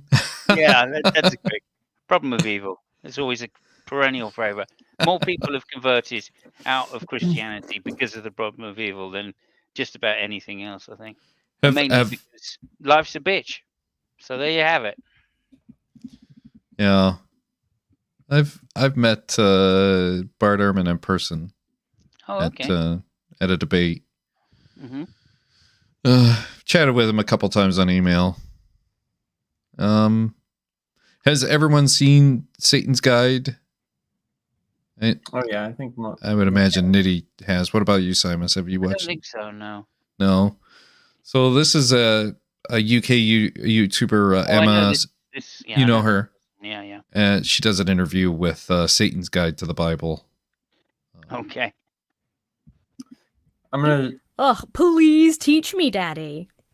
Hello, lovely people. My name is Emma. Welcome back to my channel, and welcome if you are new. There's a new YouTuber racking up the views, and I've got him here for an interview. Welcome to my channel, Satan. Emma, you're a personal favorite. Well, you're a favorite of mine.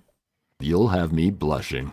Congratulations on the wild success of your new animated documentary, Satan's Guide to the Bible. It seems to have gone viral. Praise the algorithm. We praise it. And where two or three come together. Magic. You have a lot of comments. Blessed are all who post. Care to read a few from the fans? Let's. Loki FPV 666 says, I spent 4 years in seminary, and this is just the tip of the iceberg. I went in wanting to be an ordained minister and left an atheist. Many seminarians suffer a real faith crisis. I'm sure it can be traumatic. What my film reveals is the standard stuff taught in Christian seminaries. And yes, it can be really traumatic. Fiona Fox 420 writes, my dad is a pastor. I've always had a sneaky suspicion that he was holding back a lot of information he learned at seminary school. That's exactly what Pop's up to. He's holding back. Omitting knowledge. I've seen Bart Ehrman a lot on your channel, Emma. Yeah, I love Bart. He says it in my film. Many pastors simply are silent about the things that they learned in seminary. If they shared the seminary stuff. They'd soon be your former pastor. Dismissed. Sent packing. Called to a new town? Hallelujah. Oh, fun. Look, lots of Christians in the comments who want to pray for you. Blessed are all who post. Algorithm? The most popular comments I noticed have the same general thrust. Matthew writes, why is Satan hot AF? Why is Satan so hot? Makes me want to go to hell. I hang not in hell. I post up in the divine council. A celestial honor from on high. Unhumbled. Sapphire Jinx writes, damn, Satan is daddy. Ugh, please teach me, daddy. Okay, now I really am blushing. Have you ever... Have you...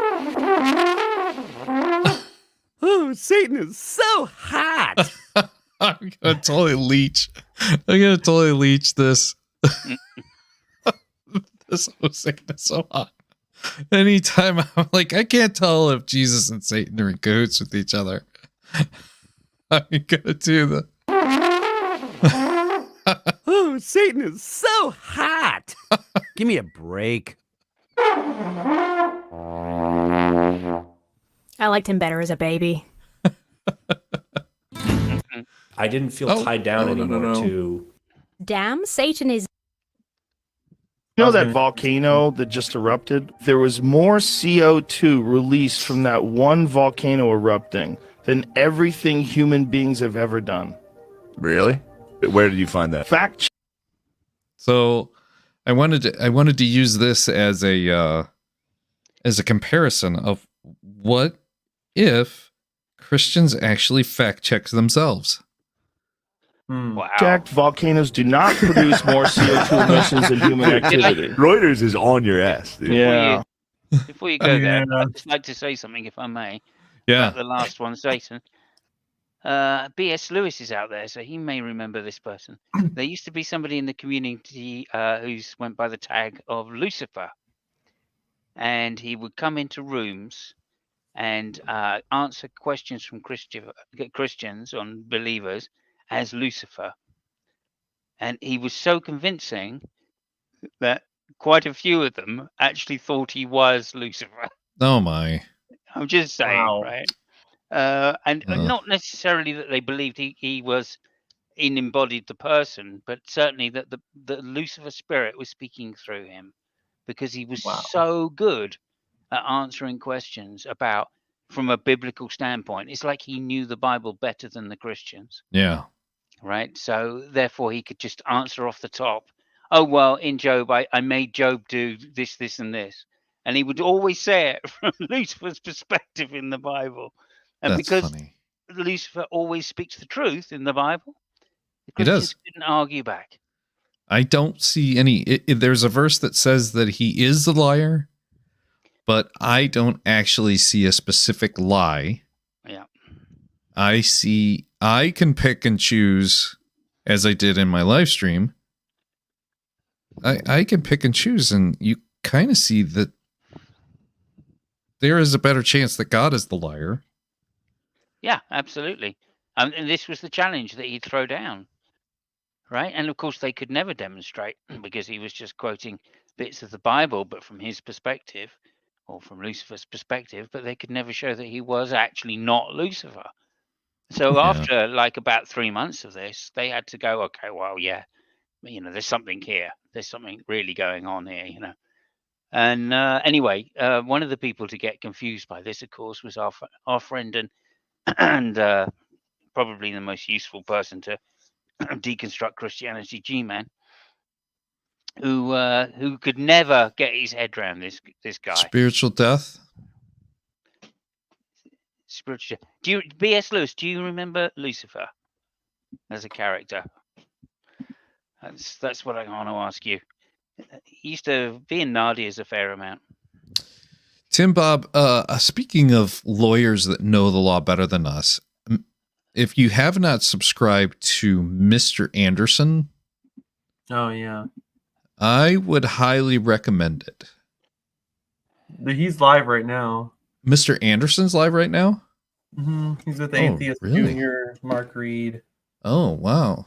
Yeah. And this is how I find out. Yep. Could you put a link in there for me? Yeah. I'd really appreciate that. I wanted to share the intro of this video, and then we can fuck off over to Mr. Anderson's. When Bart talked about the attributes of God, this is what it made me think of. And then if you haven't watched this video, then you're missing out. Yeah. I'm sharing your screen. I'm sharing my screen. Imagine yourself relaxing at home one day. I was, you know what? I have that queued up too. Oh, you Check do? this. Seriously, I do. I have that queued up. Look at this.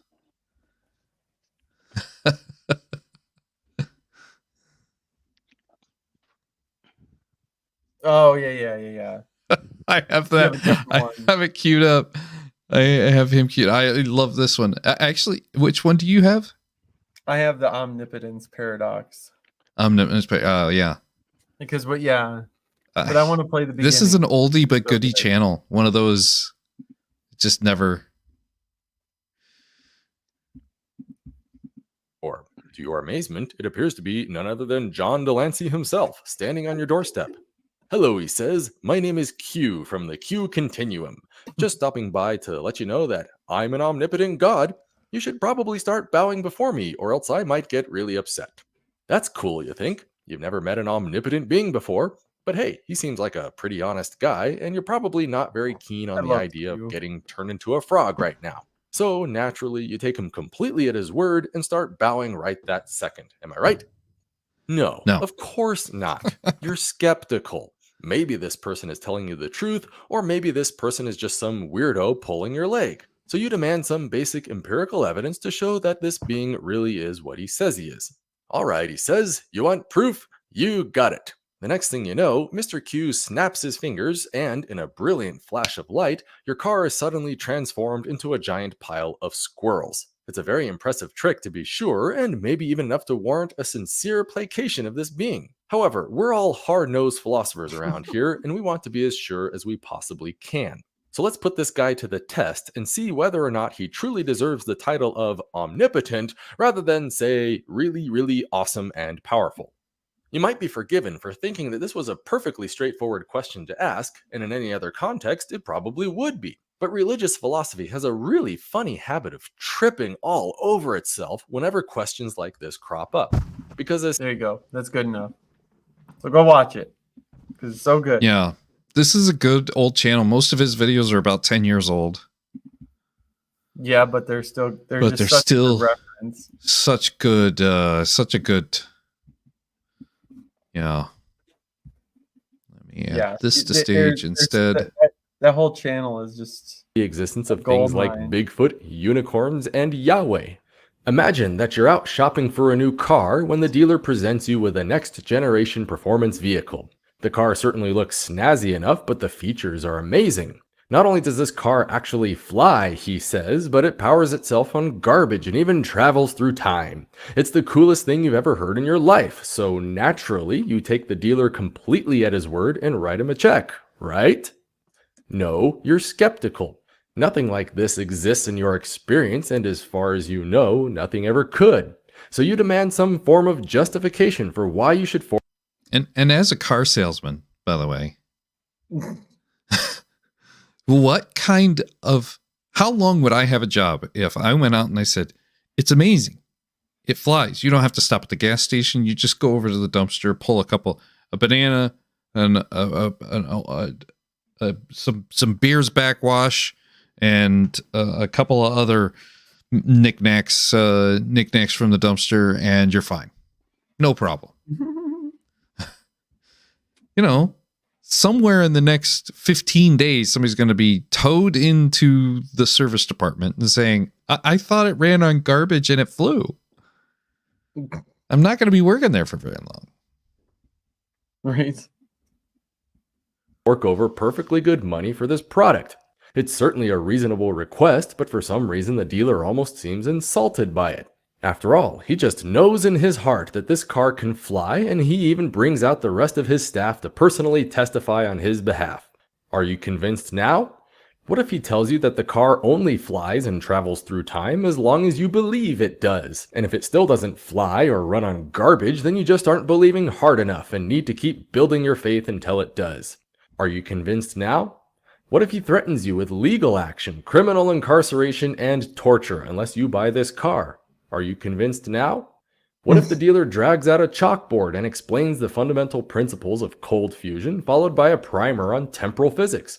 As far as you can follow, the logic appears to be completely sound and the mathematics is simple and elegant. Are you convinced now? Finally, what if he just sits you down in the damn thing and takes you for a test drive? Then, fueled by nothing but trash from the nearest dumpster, you really do take off, fly over the city, and even stop for a detour in the late Jurassic to take pictures of dinosaurs. Are you convinced now? I know I would be. This simple story illustrates a scientific principle called the null hypothesis, because it's one thing to merely claim that a car can fly, yet another thing entirely to physically demonstrate it. Remember that synthetic propositions follow a specific set of rules, chief among which is the ability to predict events with a measurable impact in our sensory experience. So when some guy tries to tell you that his car can fly, then sooner or later you should be able to hop into his car and actually experience flight. And if you can't, then his claim is justifiably false. But notice how there's an intrinsic epistemic disparity between the positive claim and its null. And that's the thing. This epistemic system in which P-Town, for instance, is dragging out this weird picture pareidolia synopsis. I don't even know what you call whatever it is he's got. What part of what he's got that is relied upon some sort of fourth person witness testimony, assuming Thomas is the fifth person, or I'm sorry, Thomas is the third person and John is the fourth person in the story that he's pulling that there were nails involved. Where can any of us ask for the empirical evidence and it's comprehended by P-Town as justified for asking it? It's a miracle. It's a miracle. Yeah, it would be a miracle. He said, you know what? I probably should go and make sure that my foundation is good. You know, Jimmy had that live stream and he said, you should find the foundation. But I've had these warm and fuzzies. I had the equivalent of Jimmy's theophany. So that's close enough. I didn't critically look at it. I just thought it was Jesus, and that's close enough. Because the claim that a car can fly carries with it a series of predictions about our actions and their ultimate consequences in our sense experiences. But the claim that a car cannot fly carries no predictions at all, other than the continuing absence of any particular manifestations. The physical expectations of the null hypothesis are therefore immediately satisfied by default without even lifting a finger. That's why the burden of proof always lies with the person making the positive claim and never with the person who rejects it. It's important to realize that this is more than just some passing philosophical nuance, but a very real, practical principle that governs all of our daily lives. It's the reason why suspects in a criminal court of law are always legally innocent until proven guilty. It's the reason the United States has yet to invade Canada in a preemptive strike against their secret radioactive doomsday machine. It's the reason why nobody has ever attempted to appease the flying space monkeys from planet Neptune. absence of evidence really is evidence of absence, and anything claimed without justification may be immediately rejected without argument. So unless Christians learn to back up this God thingy of theirs in the form of a predictable sensory manifestation, then any arguments they have to offer are already wrong before they even begin. Bear in mind now that all this practically boils down to is the idea that pure unfettered say-so is not necessarily sufficient Did I hear somebody say they want to cut in or anything? No, I just said Craig. Oh. justification for certain propositions. Yet despite this universal simplicity, many Christians will still fight tooth and nail to shift the burden of proof over God's existence anyway. They'll say things like, there are no good arguments that atheism is true, or maybe they'll demand proof and evidence that atheism is accurate and correct. Some Christians will even go so far as to redefine knowledge itself just so they can specifically rationalize their belief in God without any justification at all. For example, Reformed epistemology is a branch of apologetics that just assumes God's existence outright before anything else and then interprets all human experience in that light. Some forms of presuppositionalism will even go so far as to claim that all of us, everywhere, already know in our hearts that God exists, and so asking for proof is just redundant. And not just any God, mind you, but specifically the Christian God as described in the Bible. It's a blatant admission that their belief has no demonstrable impact on reality, so they have to invent a whole new set of epistemic rules just for themselves, just so they can keep on believing anyway. So, all things being equal, the mere lack of evidence alone is already perfect justification for the strong assertion that there is no such thing as God. By definition, things which don't exist don't manifest in our sense experience, while only things which do exist eventually might. But religious apologists have a remarkable habit of failing on every conceivable epistemic level you can imagine. Because it's one thing to assert the existence of things that might be real, like a powerful personal agent with a vested interest in human affairs, but another thing entirely to believe in things that absolutely cannot be real, like an omnipotent, omnibenevolent being that necessarily exists outside of space and time. For instance, let's consider the idea of omnipotence, which is usually defined by the infinite potential to do literally anything. Alright, so if God can do anything, then let's see God create a rock so heavy that even God himself cannot move it. I know that I can personally perform this task on myself just fine, so why is it so hard for a deity? Or better yet, can God create a creature that God himself cannot control? How about if God creates another omnipotent God and then beats that God in an arm wrestle? No matter how one answers, there have to be things outside of the ability of an omnipotent being. This illustrates another fundamental epistemic rule known as coherence, the idea that whatever properties you assign to something, those same properties cannot lead to any annoying contradictions. A classic example of this is the idea of a married bachelor. By definition, a bachelor is already unmarried, so anything that happens to be married is automatically no longer a bachelor. Married bachelors therefore do not exist simply because the very concept itself violates the axiom of non-contradiction. That's why, without even leaving my own chair, I can already assert with absolute certainty that a truly omnipotent God does not exist either, simply by the nonsensical meaning of the idea itself. But let's take it one step further and consider omnibenevolence as defined by the infinite capacity for perfect goodness, love, mercy, and justice. All properties that imply an entity who would do everything it can to minimize suffering in our world. This sounds great in theory, except for the problem that our world is obviously overflowing with a massive amount of pointless, unnecessary suffering. Genocide, starvation, AIDS, cancer, birth defects, mental retardation, and polio are just a tiny fraction of the horrible maladies that human beings spend vast resources trying to eliminate. So if God genuinely happens to be real and deeply powerful, then he is also sitting idly by while droves of us needlessly suffer miserably. A truly omnibenevolent God therefore cannot exist simply by the mere virtue that the world is happier, safer, and more productive without smallpox in it. And so we see the principle of falsifiability. The idea that whenever you describe something with a predictable impact in our sense experience, then it sure is awful nice when those predictions actually come to pass. Remember that our only connection to the external world is through our senses, which are fundamentally detached from any true underlying perception of the universe. That's why we cannot deduce reality in the strictest sense, but only make inferences through logical induction. It's a basic limitation on knowledge that nature forces us to live with, yet Christian philosophers will actually fight against even this.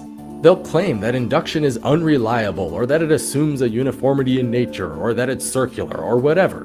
But of course, they've got it all wrong again. By definition, induction is simply the process of forming generalizations about sets through a limited sampling of subsets. Justification for this process is then found by examining the two epistemic possibilities.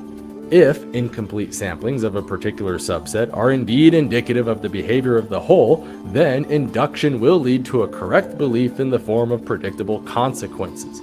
However, if the subset is not indicative of the whole, then sooner or later any beliefs based on induction will lead to failed actualization of desired outcomes. P-Town, get that analogy, you think? No. Not a chance. Yeah, that's too much in one go. That's too much in one go. By far. Oh my goodness, what is going on in the chat? What is this? Oh, it says another thing that's what's this? Proof that God doesn't exist.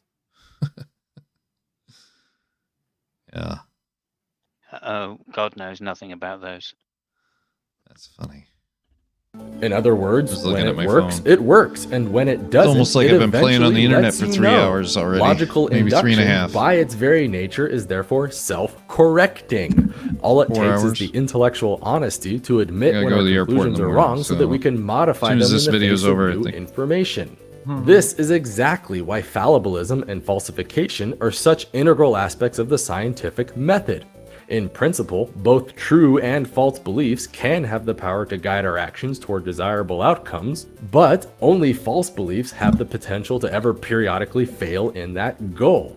Honest people embrace this, which is why honest people can actually be swayed in their beliefs by the introduction of new facts and evidence. But religious apologists are not honest people because they come from a position of absolute, unwavering certainty. That's why so many Christians cannot help but constantly bash on science at every turn, because science itself carries so many epistemic Eric. rules that Christians are not allowed to exercise on their theology. So let's be generous and assume that God is real and wants us to know about it. What could he do to effectively demonstrate his existence? In principle, this ought to be trivially easy. Maybe God could appear to us in distinct physical manifestations and personally share his uniquely profound wisdom in our daily lives. Maybe God could answer our prayers by performing distinct acts of healing with no natural counterpart. Maybe God could sign his name in the moon or encode his one true scripture into our DNA. Something that could only be explained if a powerful, personal agent were taking a vested interest in human affairs. But instead, what do we really have? We have a bunch of jumbled storybooks riddled with known corruptions and inconsistencies. We have the dogmatic assertions of hack philosophers and theologians who abjectly refuse to ever recognize or correct a single error from their beliefs. And we have a bunch of mutually incompatible denominations, all claiming to represent the one absolute truth, yet continually diverging further apart with every passing generation. In short, we have exactly what one would expect from a purely cultural phenomenon of human making. This is all it means to hold a strong atheist view, because what a great photo. Yeah. Yeah. I'm sure this has changed in the last, when was this published? 10 years ago. Yeah. Freaking wild. I've heard a lot of I've heard a lot of what's the word? Counter-apologists in high standing, those that have got PhDs in philosophy, etc., use this particular argument as being their probably number one counter-apologetic, which is, look across the world at the number of religions, and you would accept as a Christian that 99% of them are man-made. And therefore, the reason I reject yours is because it's more likely to be man-made than true. I think that's a reasonable apologetic, because it's hard for the person to say, well, no, mine is, no, those are false, but mine's true. And here's the reason, because any the special reason they give pleading. you is going to be, exactly. Any reason they give you is going to be mirrored by at least 90% of the others. Yeah. Anyway, then I've heard, what's his name? The Australian, is he Australian? Mark Reed. Okay, yep. Yeah. No, I was thinking Alex Malpass and the Australian. Oh, guy. Australian Jesus or whatever it is. No, the counter-apologetics. No, I can't remember his name offhand. I struggle when it gets to this early in the morning for me to think of people's names. But he's a very good philosopher on religion. He's an atheist. An Australian atheist? Yeah, I he might think be I should from know New this. Zealand. He might be from New Zealand. Oh, his name almost just tips on my tongue every moment, and then I go, oh no, I'll try and think of it. Some human concept of God actually turned out to be real, then it necessarily follows that all the other thousands upon thousands of gods from human history are unquestionably false. So obviously, it's perfectly normal for human beings to invent entire religious traditions out of whole cloth, since any assertion of one is already an implied rejection of all others. But it's a simple fact of logic that, while they cannot all be true, they certainly can all be false. Consequently, the only meaningful distinction between an atheist and a Christian is that atheists simply go one step further by including Yahweh in that long list of gods that certainly don't exist. Any moron can claim that God is real, and any moron can rationalize that claim under a cloak of convoluted rhetorical arguments, but only a true and living God can exclusively demonstrate himself in the form of a predictable sensory manifestation. Squirrel! And if apologists would just fulfill this one simple criterion, then virtually everyone on earth would be more than happy to believe in God and convert to Christianity. But until this happens, we are all more than justified in cutting to the chase by declaring openly and proudly that God does not exist.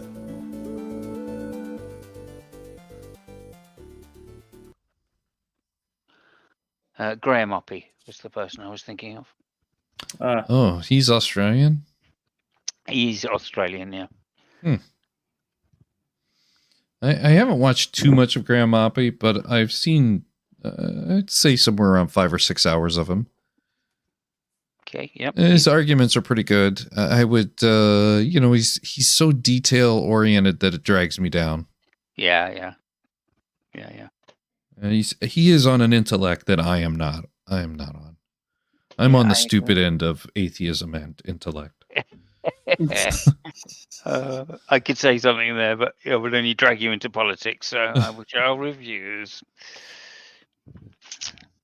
Yes, we all are, really, to be fair, because we are somewhat blessed, I use that word advisedly, in the atheist community with some very good scholars.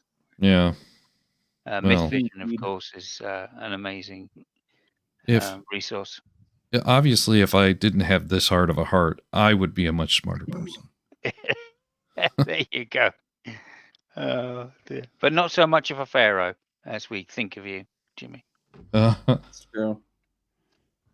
Well, all right. Well, thanks for all coming on.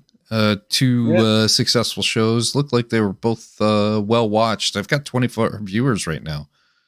Somebody bomb me? Did we get a bomb going on or something? Who knows? Oh, Missing Mod just stopped by. It was on the other screen. Well, if I may say, Pharaoh, it's my Jimmy. sexy broken face that did it. Yes. Yeah, sympathy. If I may say, Pharaoh, Jimmy, just keep it in theme. Let my PP go. Okay. I thought you were going to say let my P-Town go, but you know. How about that? Never. How about that Liverpool? Did you watch the Liverpool Man U Man City even game on Sunday? I didn't know. I haven't seen it yet. That was a wild finish. Okay, I will look forward to watching that. I think it was the FA Cup or something, was it? I think so.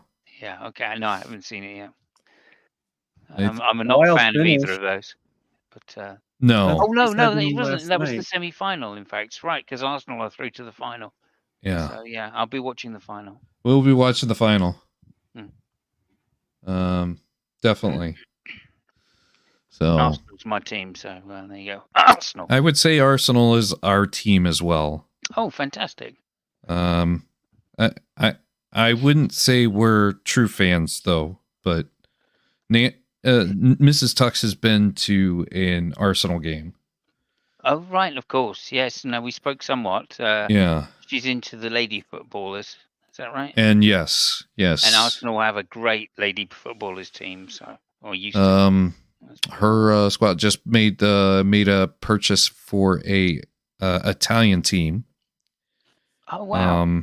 That was her first acquisition. It was supposed to be a team in the UK. Was supposed to be the first acquisition, but it didn't make it. Right. Out of diligence, and they're still looking for a UK team. Okay. So. It's on the rise. That's all I can say. The ladies' football is on the rise. It is. It's very entertaining. So. So yeah. Yes, I killed Earl. Football. Football is life. Or foosball, I think. What do they say in Italian? You're welcome, Bob. Michael, thanks for stopping by. And Missing Mod, this is your first show, I think. I'm gonna have the live stream up, the earlier live stream up for a couple of days, and then that one's going to go either private or unlisted. So if there's any mistakes that I made that you want to make clips out of, you've got a couple of days. I'll re-edit that one and move it over to the video tab and edit out all the faux pas and technical glitches. Curry. I had quite a few technical glitches, unfortunately. So, well, you know what? I forgot to do a Zen. I don't want to do... You know what? I'm just going to fast forward it. I'm going to do the same Zen, but I'm going to play it on the... I'm only going to play like 2 minutes of it. Does that sound like a good idea? Sure. Of how did you like my tribute to Dale Martin, by the way? And had you ever heard of him prior to? No. No. Okay. I hadn't. I came in very late into that actually, which was a disappointment because I enjoyed the last like 10 minutes. But yeah, I'm gonna play the first roughly minute and a half, and then I'm gonna play the last minute and a half, and then that's our moment of Zen. And let's see. Very well said, bravo, from Lander Studios commented. That is new. Listening from bed, insomnia sucks. Oh, I'm sorry, James. James Epperson watched the other live stream. So, Nitty, are you working on anything? No, not particularly. Okay. There's oh shit, what was I gonna say? Yeah, no, I don't know. Nah, you're lucky to be alive because of your Robin. Robin's here. Well, might as well have Robin join us and we just party all night. Come on, Robin. Let's go. Let's go. I gotta go to the airport in the morning, and then I gotta go to work all day. I might as well stay up all night with you. For all the wrong reasons. Earl, you got tomorrow night. Mrs. Tux is out of town. Whoa. What? What you be saying, Tux? What? Did I just say that out loud? Grandmoppy. Just got the private message. Oh, I'm not at home. Oh, well, see? It's just us tonight then. Earl. All right. Well, Simus, you got anything you're working on? I know you do some live streams for the Formula One. I do mostly. The Formula One, yeah. And some gaming, but mainly Formula One right now. Yeah. Let's put it that way. I kind of stopped doing the gaming, but yeah, myself and my Italian counterpart do a Formula One show on Mondays after the races. Mm. And the next one will be next Monday, 9 o'clock UK time, and it will be Australia, where we're at next week. So yeah, that'll be very fun. Nice. Well, yeah. I have 2 shows basically in the hopper. I think I've done all the editing that I need to do. There's probably a few touch-ups that are going to need to do. So I hope hopefully this one was the hard one to get out to set up for the other 2. And so hopefully I get those out in pretty quick order. The missus is out of town tomorrow night. And if I don't have too depressed of a dog, then I'll try to do another one tomorrow night. We'll see. We will see. Let's see. Do I have a preview of the other one? Let's see. Oh, I do. So the other one's going to be called Crafty Jesus ? Crafty Jesus. And we're going to attempt to square the circle, or circle the square, or vice versa, all the way around, in the middle, make it fit. Speaking of pegging,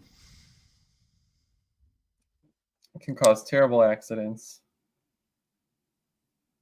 So, yes. Wow. Oh no. Robin's having issues as well. So, there you go. BS. We should give a shout out to BS had a video drop this week. Oh my God. That was phenomenal. Once again. Definitely laughed. Definitely had some laughing my ass off moments. And a couple of Easter eggs in there. And Maya was an active participant as well. So be sure to subscribe to all of those channels as well. Nigger. Oh, whoa. Oh, it's pretty good. I think yes, Nitty had a little bit of a. Would you say it was the butt end of a joke, or how would you describe what you were in that video? I was the lamb on the altar of humor. You were you were definitely a punchline for sure. It's fine. I Curled Earl just posted is this BS's video? No, it's probably Mr. Anderson. Mr. Anderson. No. This is a different channel called Wavelength. Oh, that's yeah. Earl and Justin's new channel is called Wavelength. That is this is a perfect time to. I've been invited to be on Mother's Day. And I think I'm going to be able to participate in that. Please forgive me if I do a last minute jump off the boat, but I think I'm going to be able to do that one. So, and that's with Aaron. I noticed she's she's got Aaron. Yeah, Key and Peele joke. Aaron Ra. Thank you. Aaron Ron. Yeah. Aaron. It's almost like half. You almost say it like a pirate. And rah. With a little less, thrall in your voice. Just say it without the. You say it like you're trying not to use thrall. You say it that way. Okay. Everybody's favorite dad. That's how I think of Aaron. Oh yeah. Yeah. I actually, his wife is the most wonderful person as well. Just to point that out. Have you been to Austin with them and had a little tasty beverage poo or so? I haven't, but I did get to know her through some hangouts. She used to come in and hang out. I used to go in, and hopefully we became friends. And I did meet Aaron there in the hangout, but obviously I'm very much UK based. Earl concurs. She really is. She really is a wonderful person. Well,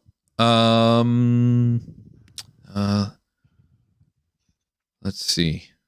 Is there anybody else we need to give a shout out? You know what? I want to give a shout out to the podcast. The Unshaw podcast. I was the guest. I was the guest on for Sunday's podcast, and the editing is a little choppy sometimes. I think he was having some computer editing issues. But yes, I was the guest. I got quite a few compliments on Twitter. And if you've watched the Neil 604 Atheist, this is kind of a slight variation of my appearance on Neil 604 Atheist. But give a subscribe to the Unshaw podcast for me, and check out some of the guests that he's had. He had Dr. James McGrath the week before me, and I'd seen him. It was I didn't know who James McGrath was by name, and then when I looked it up by face, I was like, "Oh, I know this guy," because he's been on Derek with Myth Vision and History Valley a couple of times. History Valley like 4 or 5 times maybe. But there were, I tell you what, I learned quite a bit. There was definitely a guy. Neil Ingman, I believe it was called, or I can't remember the name. I brought him up on a podcast earlier, on a live stream earlier. That was an excellent episode. I learned a lot there as well. So I highly recommend this guy. And then what else? What else do we need to do? BS. Be sure to do Maya BS. I saw, who did I see earlier? Dave, Robin, and I had one starred. Speed Roman put something in that I wanted to display again. Almost forgot to like this video. Don't be like Speed. Don't forget, like Speed almost did. Like this video. All right. Anything else? Nope. I'm good. All right. I'm good. I mean, buona fortuna e calcio goal. Good luck with the football. Well, cheers all. And, there's Dave. Dave says, all hail Bigfoot. Love it. Oh, I love it. Oh dear. Is it still swollen, is it? Yeah, I think so. All right. Well, I'm going to do a moment of Zen. I'm going to do the same moment of Zen that I did with the previous live stream, but just not going to play the middle part. I'm going to play about the first minute and a half, and the last minute and a half. Both type bless you all. And,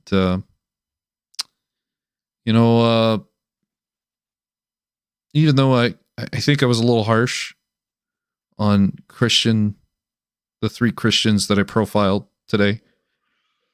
I think we're all just making our way through the world and believing the things that we all believe and being passionate about it. It is a good thing. And let's treat this world and our differences as a potential marriage instead of a divorce. And I think we'll find ourselves better off in the end. Bowtie bless. This is for a memorem for Professor Dale Martin. Cheers all.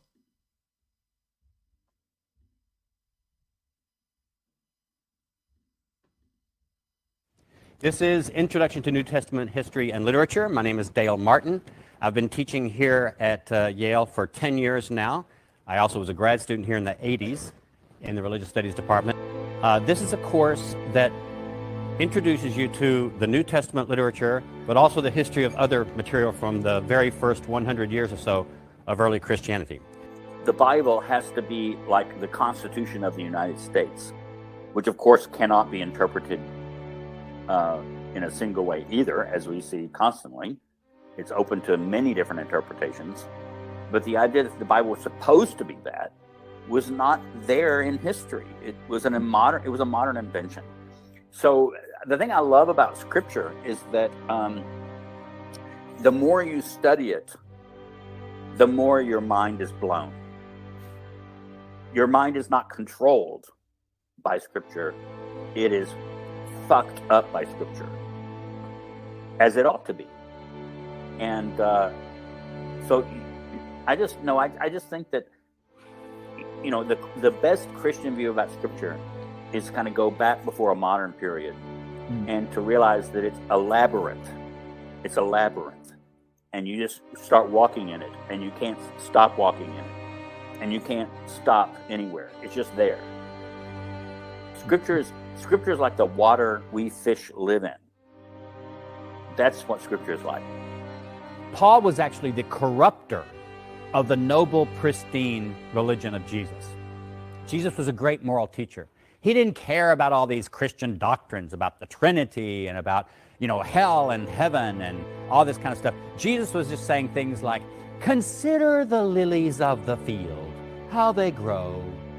They toil not, neither do they spin. And yet I say that Solomon in all his glory was not arrayed like one of these. I should be in a movie, right? And you get lots of different answers. You're dead like Rover, you're dead all over. Some people say you go to heaven, some people say all kinds of different things. If I said, what do you think most Christian religious people believe about what happens to you after you're dead? My point is to get you to see that when we study this text in this class, we're not going to be studying it necessarily as Scripture, as the Word of God. We're not going to be studying it necessarily for how important it was for medieval and early modern literature, for example. We're going to look at what it meant in the first century. In fact, what I'm going to try to do is get you to come at the New Testament from the outside. The reason that is true is because we live in a post-Christian culture, and both aspects of that term are important. It's post-Christian in the sense that it's hard to live in America without having some kind of exposure to Christianity and without seeing its influence on our society, on our politics, on our culture, on our art. Now remember, I want you to bring your Bibles to class. Why do I want you to bring your Bibles to class? Yes? Because I will lie to you. I may say something that's not true, and you need to check me out. De omnibus dubitandum.